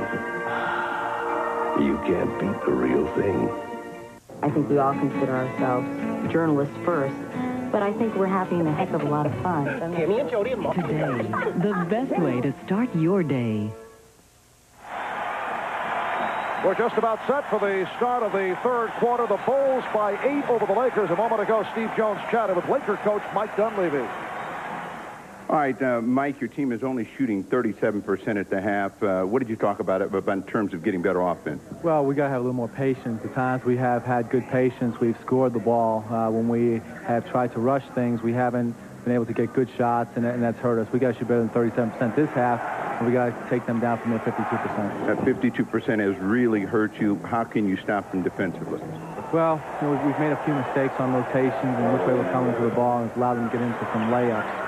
And that's really hurt us. And the other couple times they got some loose balls and got out on the break and scored some easy baskets. So if you take away the easy baskets, you'll take down the percentage. All right, Mike Dunleavy says he needs some of his scrap back to you, Mark. All right, Steve, and you saw another layup of the driving stuff variety by Scottie Pippen, followed by the worthy miss. And as we get started here in this third quarter, the Bulls continue to add to that lead. It is back to a 10-point Bulls. Worthy called for the foul. The Bulls outscored the Lakers 25-16 in the second quarter. As you check out the leading scorers, Jordan 16, Devon says 15. Lakers only 5 for 20 from the field in the second quarter. At one stretch, they missed 9 in a row. Nice pass from Jordan.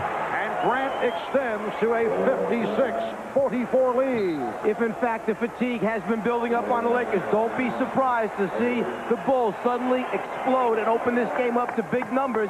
They have shown the killer instinct throughout the playoffs. Jordan, the little fake, little foot fake, and then he always is looking for his teammates, cutting, slashing into the lane. You cannot get caught behind the offensive player that low, that deep into the lane. A 20-second timeout was taken by the Los Angeles Lakers. Well, game number 5 will take place here at the Forum on Wednesday night. That'll be 9 o'clock Eastern time on NBC. The Bulls and the Lakers in Game 5. The Lakers trying to tie the series at 2, and the Bulls looking to extend to a 3-1 lead in the best of 7. Michael Jordan, despite the toe injury, has hit 7 of 13. He has 16 points, along with 7 assists. Again, the Bulls force Perkins to handle it. Perkins, Divac, Worthy up front. Johnson and Scott in the backcourt. They double up on Magic. Shot clock down to 5. Here's Scott with the open shot. Yes! And the Lakers would love to see Byron Scott get started off that jump shot. The Bulls now lead by 10. The result of Chicago going for the steal, missing the best look that Scott's had in the basket in a long time. He had missed his previous 10, but Scottie Pippen with the answer. And again, the Bulls lead by 12, and Scottie Pippen has opened up strong. He now has 8 points. He's playing with 3 personal fouls.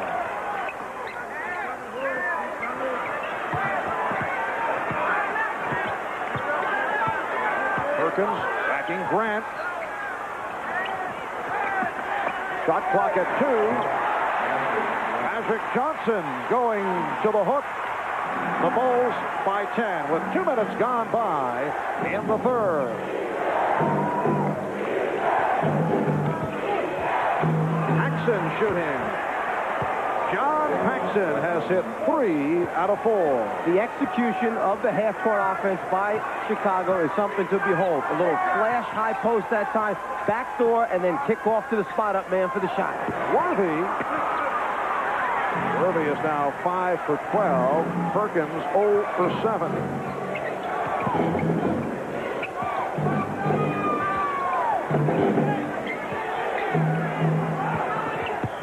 Grant.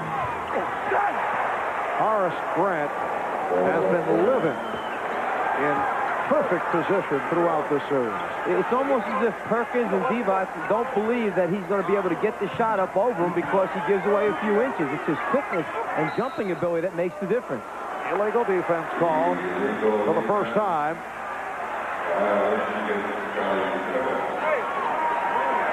So that is the warning. The next one would result in a technical foul. Byron Scott with his first field goal in 115 minutes. 23 seconds. He was 0 for 8 in Game 3. He had missed his first 2 attempts today. Crowd getting a little restless with the Lakers as Perkins goes to the spin. And finally able to connect. Sam Perkins missed his first 7. 62-50 Chicago.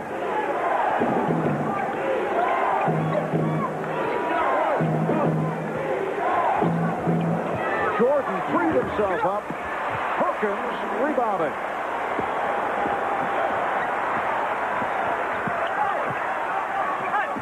Worthy. Just when they have the opportunity to crowd into it, knock out the big shot, they roll in and roll out for the Lakers. That's the way it's been. Paxson.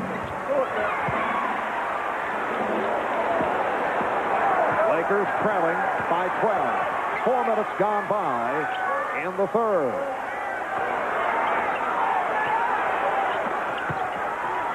Perkins. Well, the Lakers continue to have their shooting problems. Grant again. Beautiful lead on the hop thrown by Pippen. And Mike Dunleavy will talk it over. Timeout taken. 7:42 remaining in the third quarter.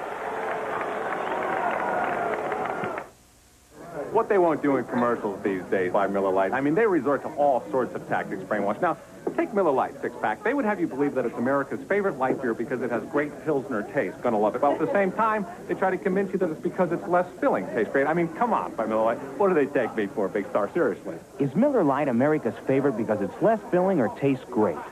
Yes. Hi, your place. Would you like to join me for a light? Your treat. It's on me. Okay, but it's my treat. Oh, great. Okay. The field was crowded, but people knew what they wanted. In a few short months, Explorer passed all the rest. With advanced push-button four-wheel drive, Ford's newest winner, the roomiest 4x4 in its class, outsold every competitor. Explorer, leaving the crowd behind.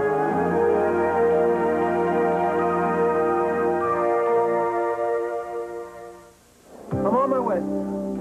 Boise? When your travel plans suddenly change, You gotta help me. I checked my case to Boston, now they want me in Boise. it's good to know Delta's got a team like Compass Walt, I need a recheck fast. to Price, Large sample case? to Morris, number 4479. to Elders. I got it.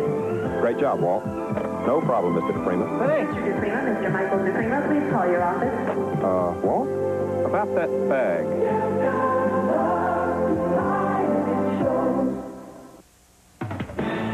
The NBA on NBC is brought to you by Ford and your Ford dealer. Have you driven a Ford lately? By IBM. How are you going to do it? PS2 it. By AT&T, the right choice. And by Miller Lite. Is it America's favorite light beer because it's less filling or tastes great? Yes. It may seem unusual to see the two great guards down low in the post battling it out, but Michaels doesn't want Magic to get that low post spot. Cartwright helps out. As a result, Magic has to come out away from the low post area to get the ball. Let's go over to Steve Jones on the sideline. All right, Mike, you talked about the look in the Lakers' eyes and whether they want it. Their coach, Mike Dunleavy, doesn't see it either. He challenged them and said if you don't pick up the defensive intensity, he's going to pull his starting five, put some people out there that want to play, and see if they can extend this series. Back to you, Marv. All right, Steve. Interesting words from Mike Dunleavy. Well, you get to a point where you see in the players, you get to feel that the zip, okay, the fight isn't there. You have to turn to someone else to pick up the level of play. 9 on the shot clock.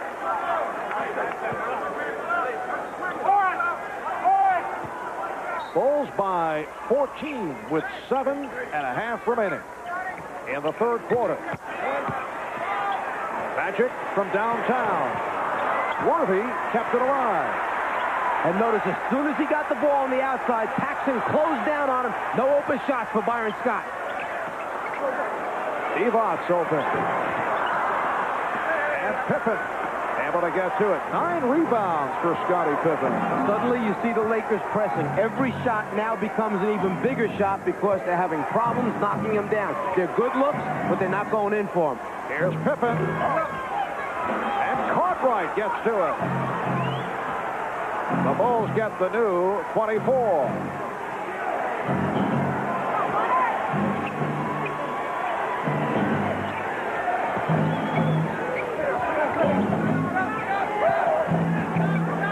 Pippen lost it. Good play by Scott.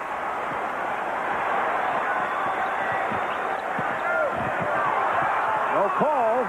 Bulls wanted a charge. Worthy. Phil Jackson jumping up along with assistant coaches Jim Clemens and Johnny Bach, very upset. Wanted the offensive foul, and it results in a Laker basket. Very easily could have been an offensive foul on Magic. Bulls lead it by 12. Jordan able to recover. Paxson open. Michael Jordan knows where Paxson is going to be each time down the floor. He makes a living off those spot-up jumpers. Oh, Grant rejecting Divac, and here comes Jordan, and he's grabbed by Johnson. Another example of the loose ball and who gets to it first, Chicago. Vlade making the move off the dribble, one of the skilled big men in the league, but the defensive recovery of Chicago, the block by Grant. And then the loose ball, Jordan on the way. Magic says, nope, we got to hold him up right here. No layup for you. No, Magic did not want to face Michael coming down one-on-one. To get him posterized, perhaps? Remember talk of a contest between the two as Jordan is able to drill it home for a 66-52 lead. There was talk of a pay-per-view one-on-one showdown a year ago that would match Magic Johnson and Michael Jordan. Of course, Michael more a one-on-one player than Magic. Here's Scott. So Byron Scott with his second field goal. Bulls lead 66-54. 5:20 remaining in the third. Divac jumping out to help. Lakers able to get back to their assignments. Shot clock down to 4. Here's Grant. Magic on the run. Scott challenges Paxson, and he was fouled. Oh, they called it the other way. It's a charge on Byron Scott. One of the few times that the Lakers got out on one of their outright fast breaks in the beginning. Magic was pushing it out, pitching it ahead, but the great transition recovery, Paxson there in time, feet set, offensive foul. All right, watch Paxson with the feet set. Feet were set. So it is an offensive foul Indication by Ed Rush. Just under 5 minutes remaining in the third quarter.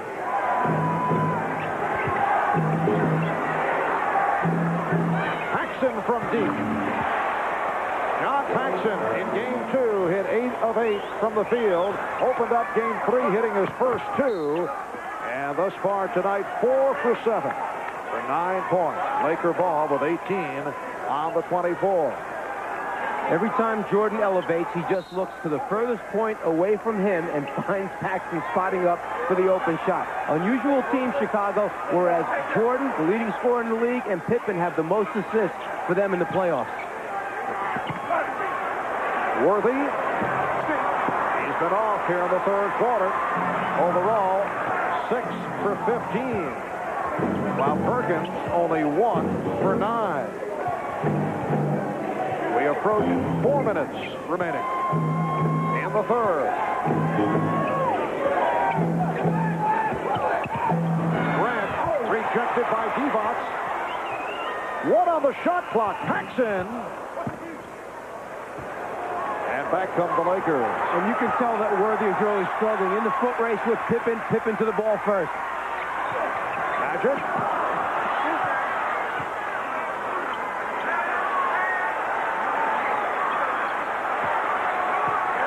The Bulls severely outplaying the Lakers in the second quarter. Same story here in the third. Divac has 17 points.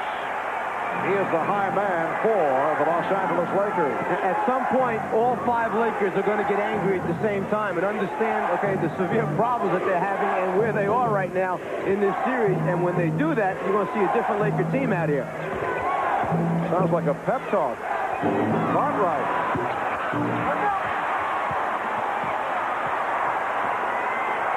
It is a 12-point Chicago lead as we go under 3 minutes remaining in the third. The Bulls hoping to make it a 3-1 advantage in the series. Lakers trying to tie it at 2, and Pippen comes up with the block, and the foul called on the Lakers. 6 block shots for Chicago. The frustration in James Worthy. About 2 minutes ago, he turned down a 16-foot jumper. He couldn't get away that time. Divac with the reject, helping to save some easy scores for the Lakers. And the foul was called on Divac. Back after this timeout.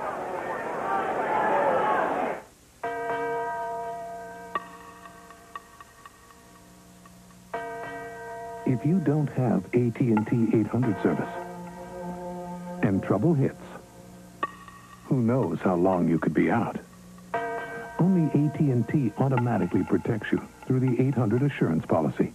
With AT&T, you would be guaranteed back in touch in 30 minutes or less. With anyone else? Who knows?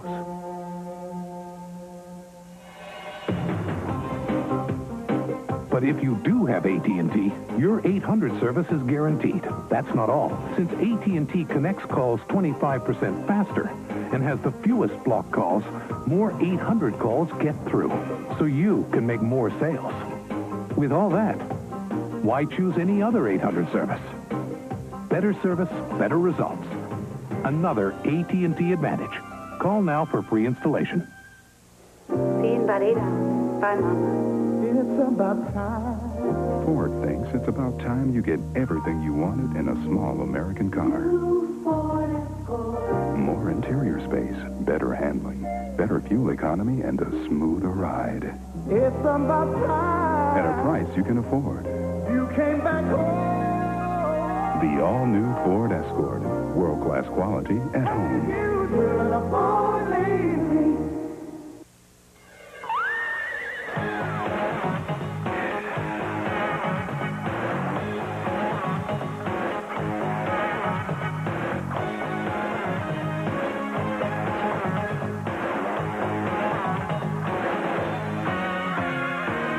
Now you can cut your thirst and still keep your edge with Sharps from Miller, the breakthrough non-alcoholic brew with real beer taste. As we check out the crowd, Al Davis paying no attention at all to Dick Versailles. NBA Commissioner David Stern in a heated discussion with NBC Sports President Dick Ebersol. Stern trying to persuade Ebersol to pick up the complicated option on Fratello's contract. The major problem, the Czar has been a nuisance with the crew. We have had a near mutiny here. Just checking the crowd. We'll be doing this from time to time. 2 minutes, 49 seconds remaining in the third. James Worthy sitting down, had a poor shooting third quarter. 6 for 15 overall. The Bulls with a 12-point lead. Jordan to the fadeaway.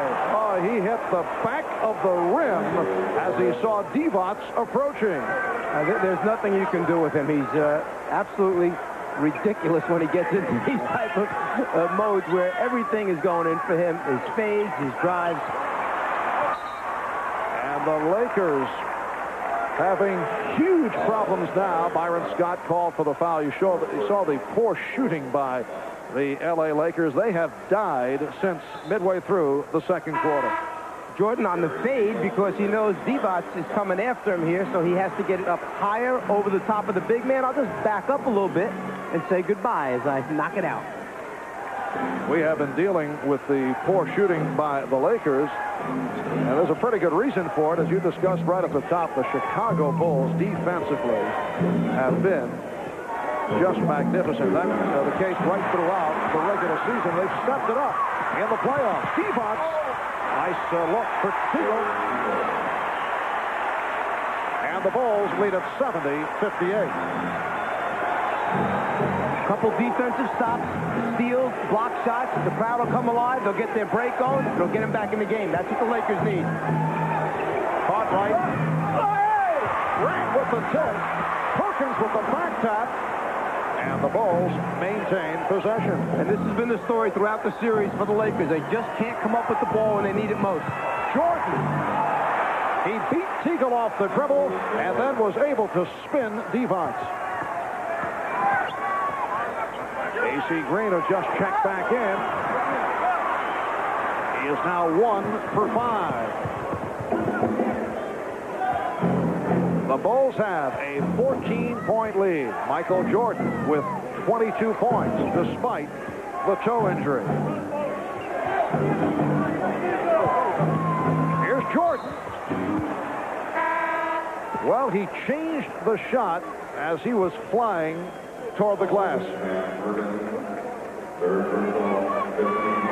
Jordan turning the corner, down the lane. He has those long strides and the ultimate in concentration, anticipating Divac to step up, but he never came.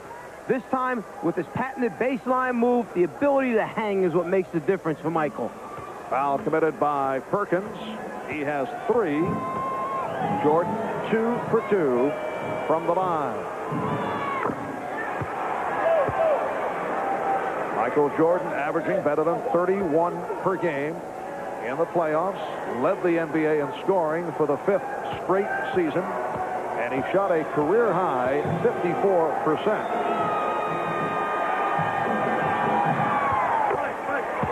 And he has played most of the way despite the jam toe. The Bulls by 16. It is their biggest lead of the game.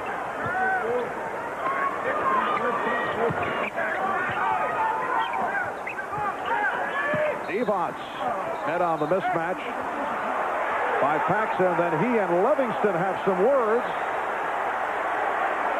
Frustration taking place right now. Divac, just a foul on Cliff Livingston. Not going to give up a layup. Divac reacts. Frustration has set in with the Lakers. Cliff sending the message that it was an inadvertent hit, and Divac did accept the apology. Foul called on Paxson. It is a non-shooting foul. 35 seconds remaining in the third.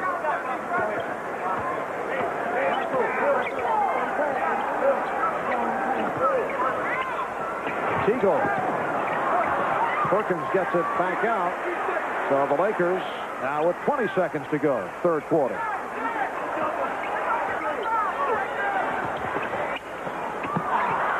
Divac saved that pass. Perkins had the three-point attempt blocked.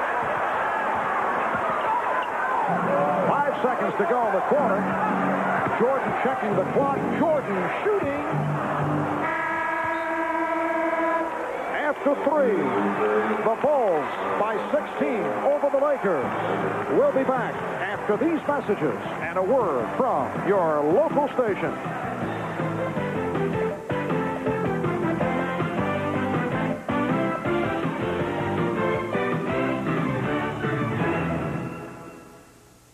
They all laugh at Christopher Columbus, winners of the world with round. Ford says they got a big car that's got even more room. So? But handles more like a sports sedan. Sure it does. They said they made this V8 for it. Yeah. It's got more power, yet better gas mileage. Yeah, right. Ho, ho, ho, who's got the left now? The new Ford Crown Victoria. That's nice. Have you driven a Ford lately? Jordan off the spin to the scoop.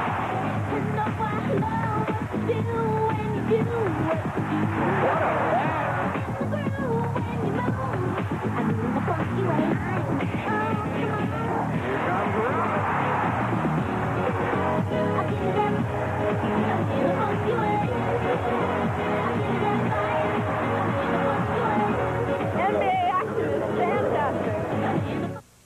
This is the NBC Television Network.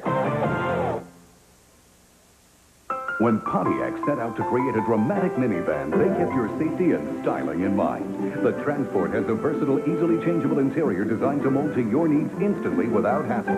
As for safety, the Transport performed better in driver protection than the competitive light-duty trucks and vans tested by the government. To add complement to utility, 7 independent design engineers have rated the Pontiac Transport #1 in styling. And now you get $1,000 cash back on all Pontiac Transport. Available only at your California Pontiac dealer. You're the top. You're the Coliseum. You're the top. You're the Louvre Museum. You're the best in beer. That fact is clearly dropped. You're #1. Second to none. You're the top. Heineken, America's #1 imported beer. Amstel Light, America's #1 imported light You're beer. a cut above. The taste we love each drop. You're the best of both worlds. You're the top. Dave Stewart of the Oakland A's, our guest Sunday night on Sports Final. This copyrighted telecast of the National Basketball Association may not be retransmitted, reproduced, or rebroadcast without the express written consent of the NBA.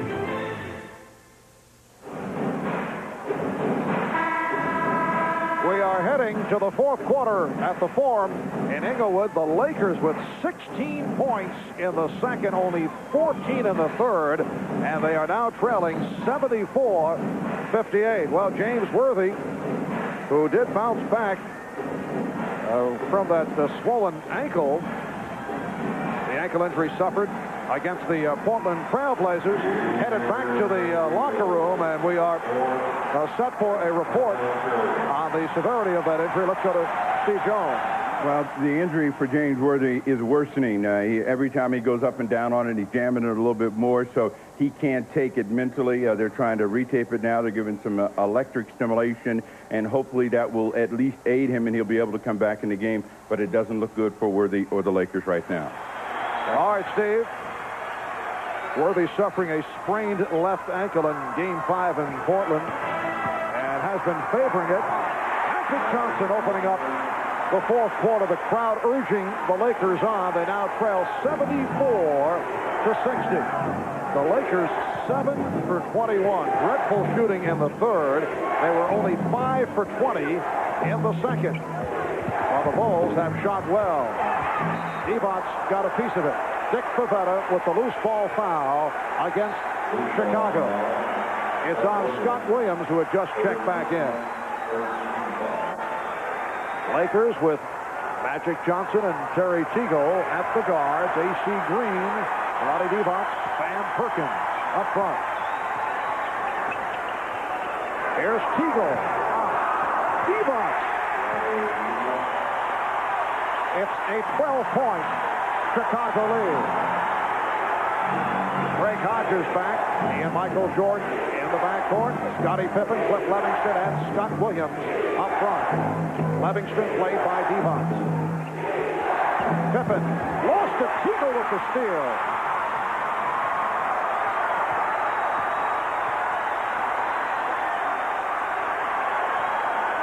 Important sequence for the Lakers. Magic. Yes! Let it go!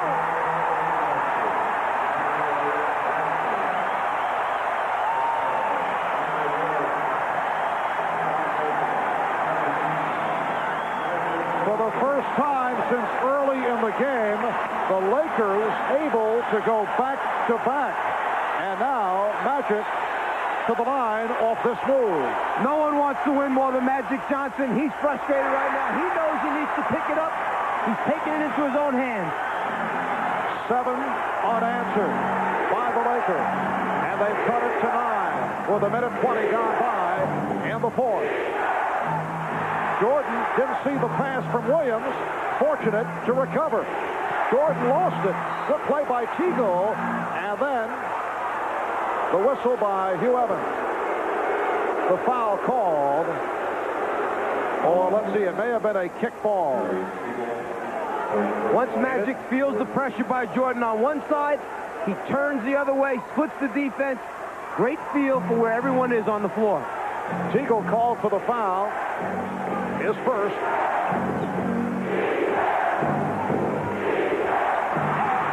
Another Chicago turnover.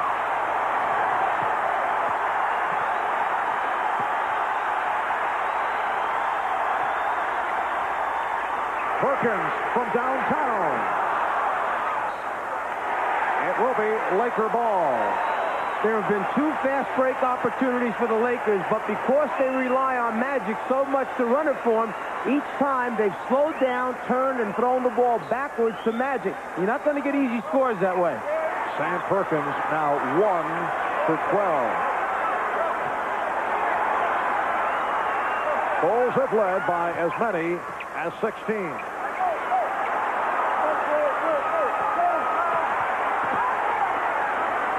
Shot clock at 5. Perkins for 3. He cannot buy one. Make it 1 for 13 for Sam Perkins. Has changed his shot completely now. He's on the run before he releases the basketball. Hodges. Perkins stepping out looking for the reject. Beautiful soft touch by Craig Hodges. And the Bulls lead 76-65.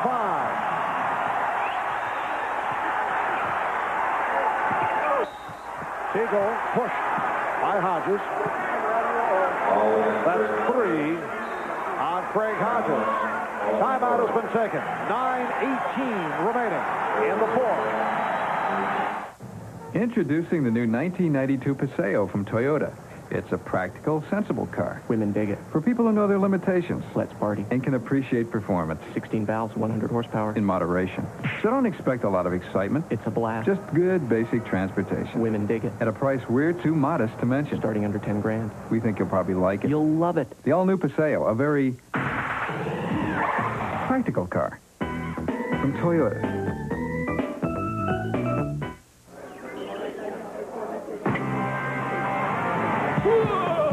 The Coors Light Rock and Roll Summer is really cooking. Yeah, this summer, the beer that won't fill you up is making sure the rock never stops. Visit the display, and you could instantly win Carver's Ultimate Stereo System, cost stereo phones, and thousands of other great music prizes just by looking for the specially marked cans. So rock on with the Silver Bullet this summer and chill out. We all like to keep our car looking new, so use Armor All Protectant. It makes your car look like new and helps it last longer. And that makes you look pretty smart. Armor All, it keeps you looking good. This bench gets a professional finish with Krylon spray paint. No runs, no drips, no errors. Dries to the touch in minutes. The other brand's still tacky. Wow, what a game. Good game, Mr. Euchre. He's a lot tougher than he looks. For a fast, smooth, professional finish, get Krylon. The NBA on NBC is brought to you by your Toyota dealers and their quality line of cars and trucks. Toyota, I love what you do for me. By Coors Light, the one that won't slow you down. The Silver Bullet is the right beer now. By McDonald's, getting more for your money. That's McDonald's today. And by Delta Airlines, we love to fly, and it shows. capacity crowd, 17,505 at the Forum in Inglewood, California. Marv Albert, Mike Fratello, Ahmad Rashad, Steve Jones. Let's go to Steve. All right, Marv, the crowd is beginning to make an impact on the game, but they will not have an impact on what's going on in this Laker locker room. James Worthy down for the remainder of the game. He is questionable. The ankle has gotten worse than over the last couple of ball games. They're hopeful that they can treat it and have him ready for Wednesday, but he is doubtful for Wednesday. He is through for the day. All right, Steve, so the book is closed on Worthy, 6 for 16 for 12 points. 3 minutes gone by in the fourth quarter, and the Bulls lead the Lakers by 11. Perkins posting on Williams. Sam Perkins now 1 for 14. And it will be Chicago ball. Last touch by the Lakers. Again, Cliff Levington, the subtleties of Levingston's hustle. He rotated that time just enough to get there, challenge and change that shot attempt.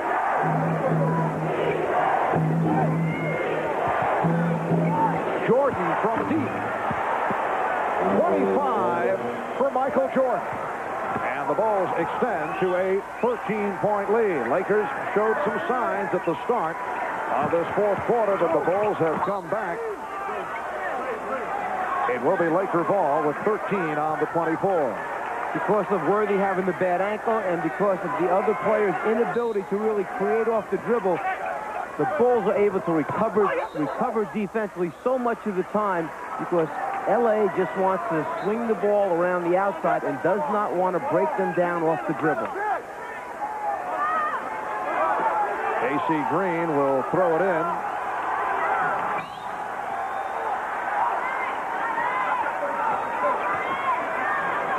Well, Mike Dunleavy earlier promised wholesale changes, but he has basically stayed with the starters. Green is fouled.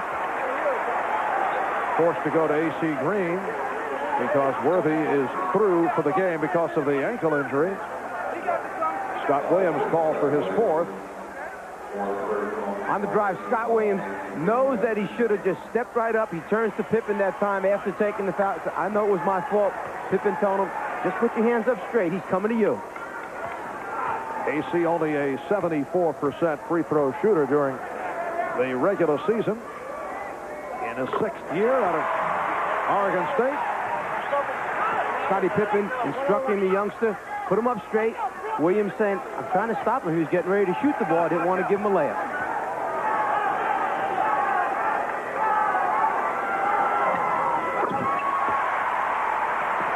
Bulls by 11.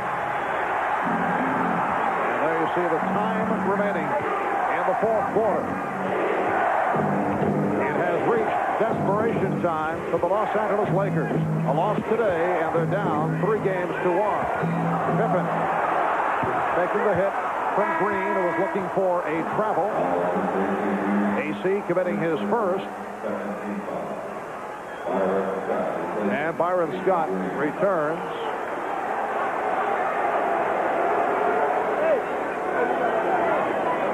Byron Scott 0 for 8. Game 3. Missed his first 2 here this evening. He's hit his last 2. Scottie Pippen calling out a play. Again, Cliff Levingston getting the playing time. Pippen. Hodges. Rebounded by Magic. Eluding the quick leaping Cliff Levingston. Come back, come back, come back.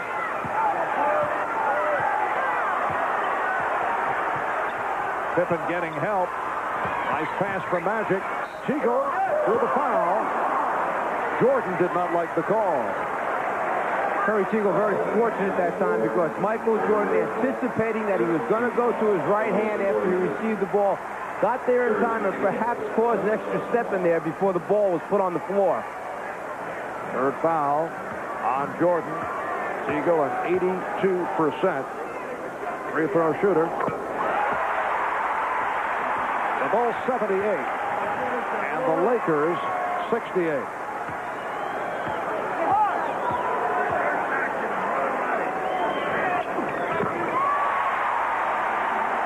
Chicago by 9. And again, the crowd getting into it. 7.5 remaining.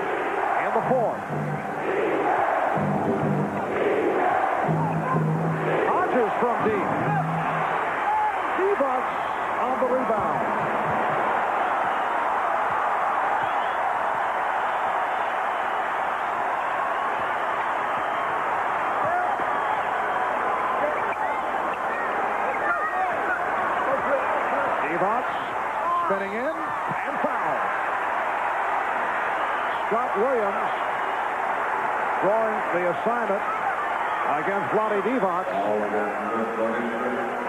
Livingston came over to help, and Livingston charged with the foul. But Phil Jackson showing a lot of confidence in Williams, leaving him on the floor in the key times in the game when the Lakers are trying to make their little run. Livingston coming over to help his partner from the bench on the floor. Team defense is what it's all about. Phil Jackson getting set to make changes. Horace Grant, Bill Cartwright, John Paxson over at the scorer's table. And here they come. Livingston, Hodges, and Williams sit down.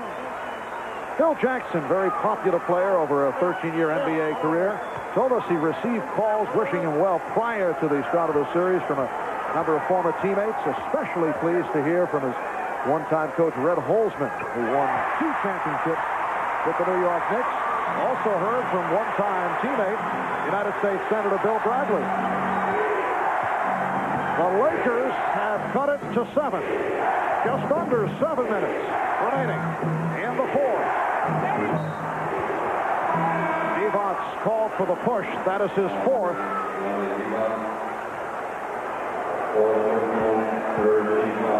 And a timeout taken. 6:51 remaining in the fourth quarter.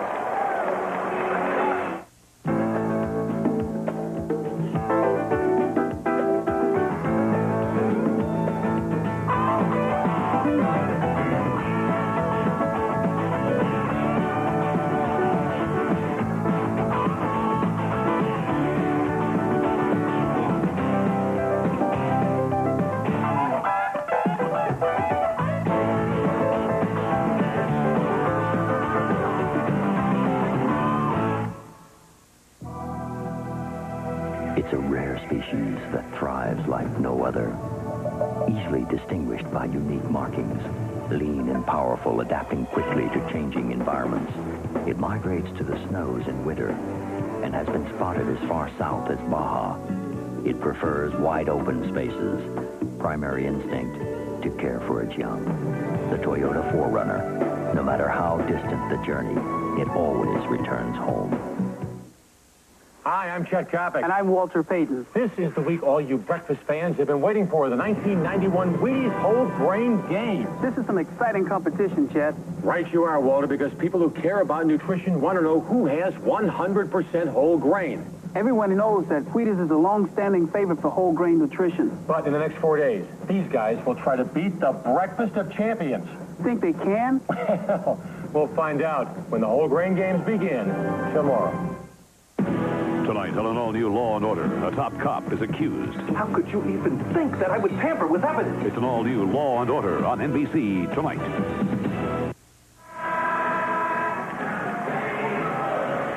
.6:51 remaining in the fourth quarter. The Bulls lead the Lakers 78-71. Wednesday night, Michael and Magic continue the dream matchup with NBC presenting Game 5 of the NBA Finals. Lakers and Bulls, Wednesday, 9 o'clock Eastern Time here on NBC.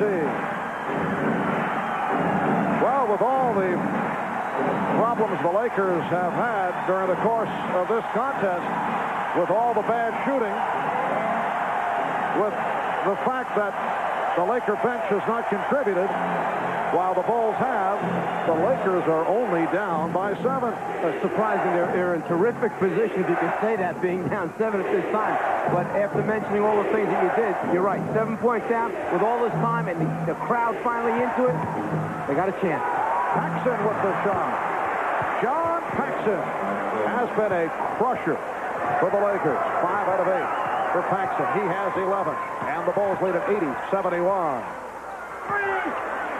Teagle. And Teagle now 1 for 6, and it leads to this. How many times in the playoffs have the Bulls done this, where they answer the challenge after a timeout, just when the other team's on a roll, they come back and answer to quiet the crowd, and then open the lead once again. Scottie Pippen again doing a good job against Magic Johnson. Divac. So Vlade Divac has 23, the Bulls 82, and the Lakers 73. 5 minutes, 40 seconds to go in the fourth quarter. And a defense from the crowd. Grant. And Horace Grant will go to the line. Fouled by Sam Perkins. Because of the speed and quickness, one thing the Bulls love to do is leak a player out. Jordan sometimes, Pippen the other times. Two guys who really finish well at the other end. Horace Grant, 25 years old, out of Augusta, Georgia. He will celebrate his 26th on the 4th of July. One of the fastest and quickest power forwards in the NBA. Gunning for his 14th point.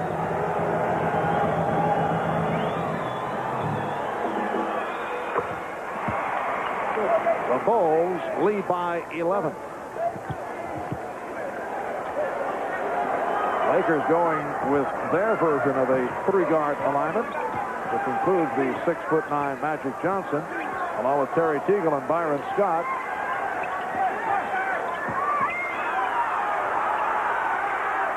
Shot clock at 3. Magic has to get it up, and it's an offensive foul. That's 4 on Magic Johnson. After they've softened them up a little bit, tired them out a little bit during the first 3 quarters of the basketball game with Jordan guarding Magic, then they come back and put Pippen on him, bigger and stronger, able to be more physical down the stretch. Jordan being guarded by Teagle. Paxson played by Scott. Jordan posting up. Divac on the rebound.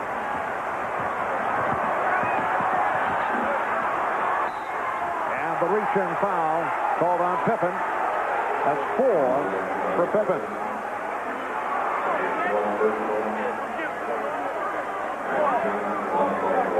With not much time left on the 24-second clock, Magic going right.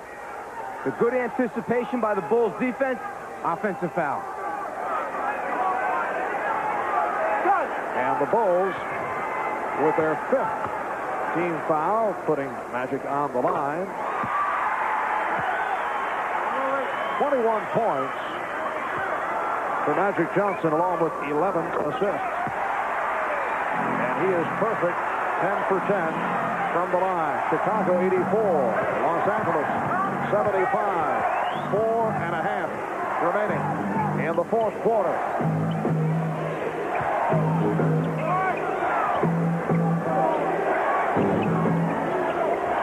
Cartwright feeling for Divac. Yes. Bill Cartwright with a strong move. He's hit 5 of 10. He has 11.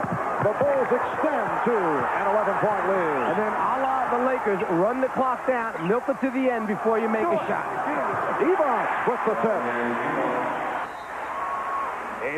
86-77, Chicago. The Chicago Bulls, during the regular season, won the Central with a record of 61-21, the best record in the history of the franchise, and they have just roared through the playoffs. Paxson from long range. The Bulls lead 88-77, and a timeout has been called with 3:49 remaining in the fourth.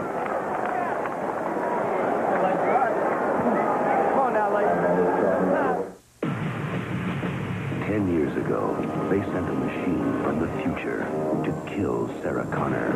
They failed. Now, they have a new target. The future leader of the resistance. Her son, John. He's all alone. You have to protect him. They know its face.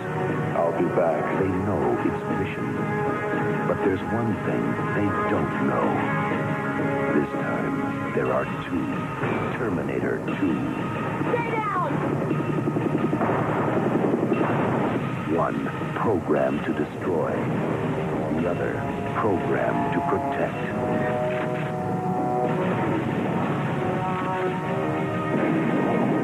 Not Hasta la vista, baby. Arnold Schwarzenegger. Terminator 2. Judgment Day. Rated R. Starts Wednesday, July 3rd at a theater near you. You go to the beach, everyone gets hot and cranky. You must have air conditioning. Cruise control, it keeps your foot from falling asleep. Pillow up some windows, because when you go camping, you gotta keep the bears out. The Toyota 4Runner Extra Value Option Package. Save up to $800 on options some people think aren't so optional. Chrome package, so all your friends will look at you. I love what you do for me, Toyota. Before watching Fresh Prince. Pass the ball!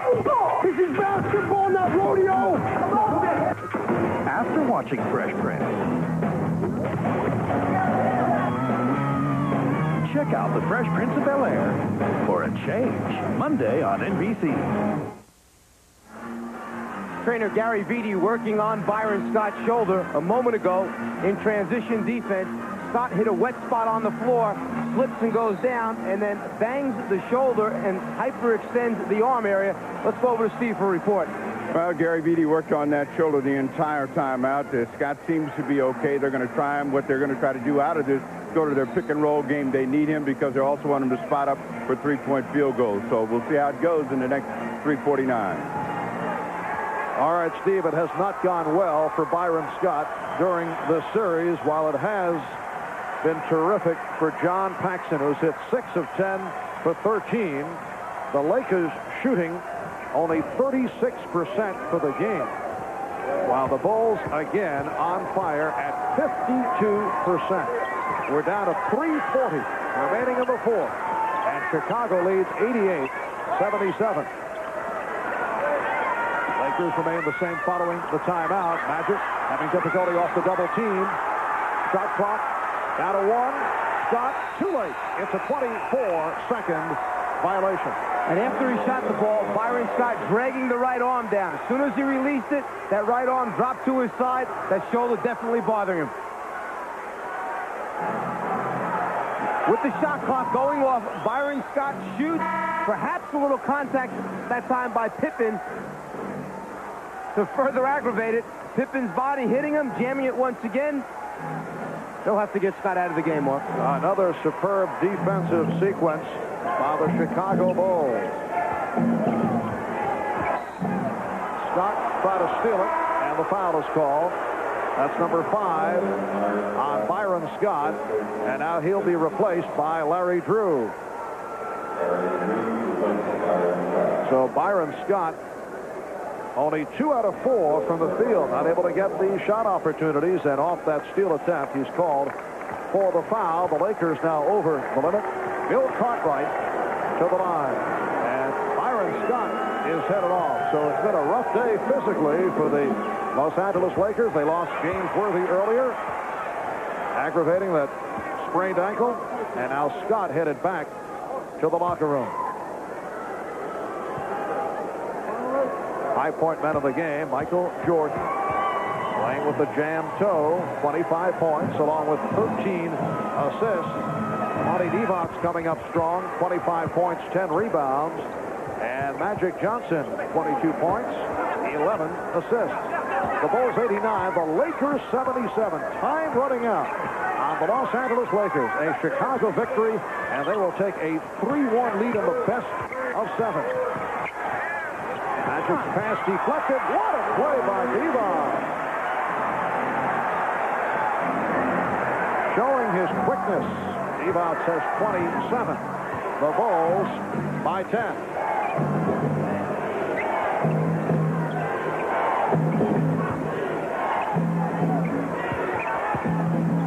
Pippen. Paxson recovers. John Paxson. 7 for 11 for 15 points.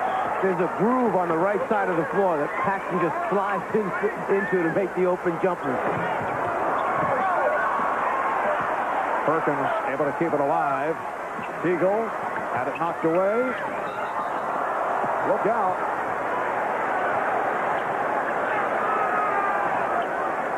Michael Jordan all right. Michael coming out of the pack, telling Scottie Pippen that he's fine.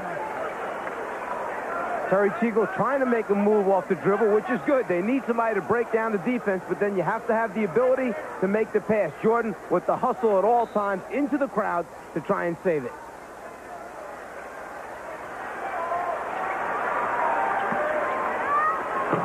And Perkins rejected. Well, defensively, statistically, the Bulls, the top defensive team in the playoffs over the last 10 years, and they have come up strong in that department once again tonight. Pippen, and he was blocked by Divac. One of the things you must fear when Michael Jordan is around is the block shot from behind the head. Jordan anticipates where the point of release will be from the offensive player, Perkins in this case, times his jump and loves to go by and swipe it from behind, that time the block with the left hand. So, Pippen to the line for the first time.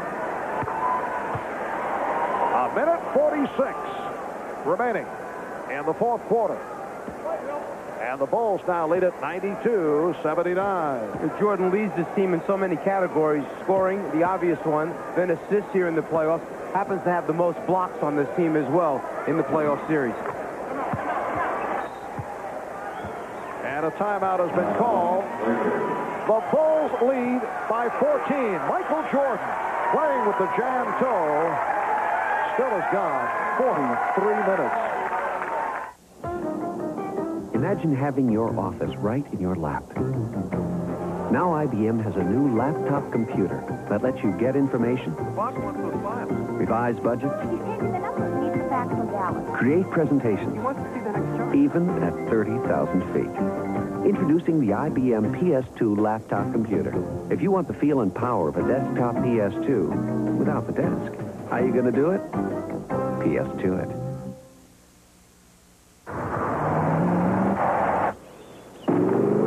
It takes you almost an hour to get to work, which leaves you with two choices. You can either own a house closer to work, or you can own the road in between.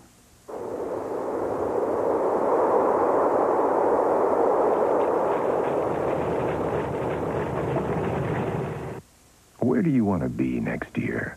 You know, I don't plan to be a partner in this firm forever. In fact, I've been doing something on the side that could be very rewarding. I have an offer to work full-time with some kids. Pays $11,000 a year. Now, how can we restructure my portfolio so I can tell them yes? You can get there from here. Shearson Lehman Brothers. Top Olympic hopeful Kim Zmeskal defends her title at the U.S. Gymnastics Championships, plus the U.S. Track and Field Championships, a special Olympic showcase on NBC. The Bulls, the Lakers, Michael and Magic. The Dream Series continues. Game 5 of the NBA Finals, Wednesday night on NBC.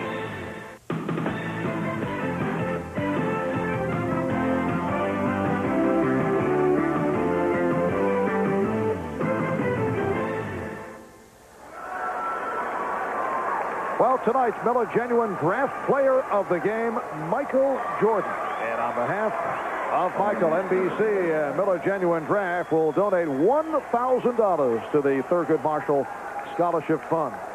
Playing with the jam toe, 26 points, 13 assists, 5 rebounds, and 2 blocked shots. Fortunate for the Lakers, he wasn't healthy. Lakers made a couple of changes. Tony Smith, a rookie from Marquette, has come on for the first time. Pippen able to deflect it. Down to a minute 23 remaining in the fourth quarter. And the Bulls lead the Lakers 93-79, and Smith will inbound.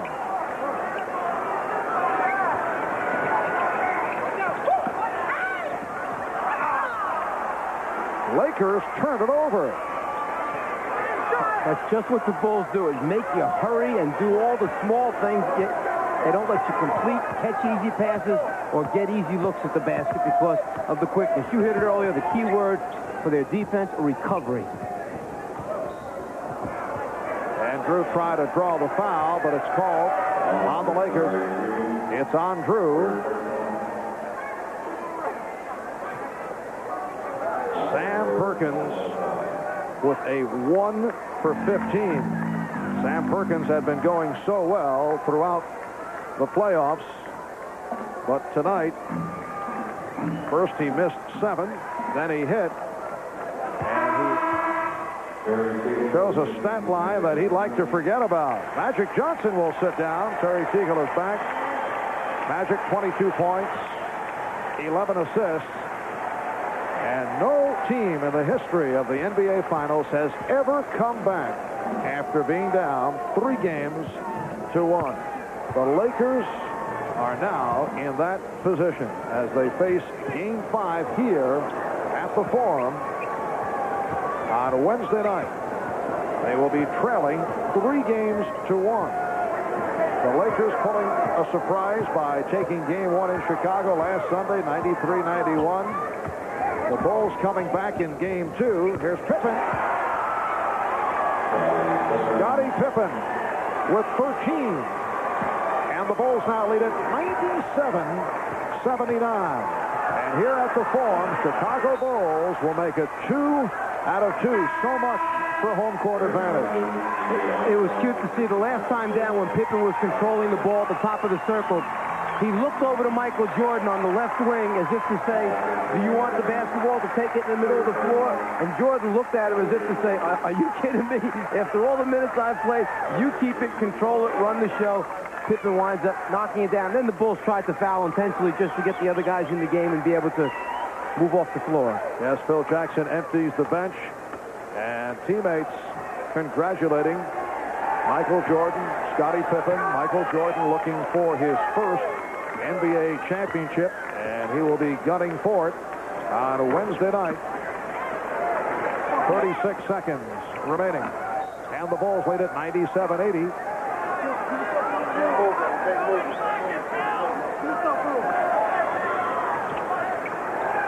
The other question concerning the Los Angeles Lakers, the injury status of James Worthy and Byron Scott, both forced to leave early and head back to the locker room. Scott with a shoulder problem, and Worthy re-aggravated the ankle. Here's Armstrong giving it up. Grant. Down to 10 seconds left. Drew. Bulls lead 97-82. Final seconds. The Chicago Bulls come away with a resounding victory. In command virtually all the way.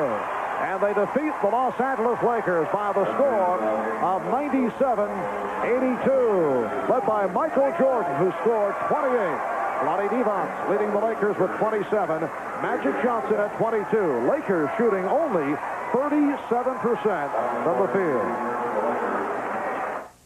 Wouldn't it be great if instead of being in hot water with your boss, you were in warm water, Caribbean, and swimming toward you was a beautiful fish? No, it was a woman, and yes, she had beer, Keystone. The premium gold-filtered beer in a can that tastes like beer in a bottle because of Keystone's specialty line can. And wouldn't it be great if you told your boss to take that job and sure, I'll have another. Keystone and Keystone Light, bottled beer taste in a can. Wouldn't that be great? You're at a stoplight. It will last 20 seconds. This may be the only time some people ever see you. How do you want to be remembered?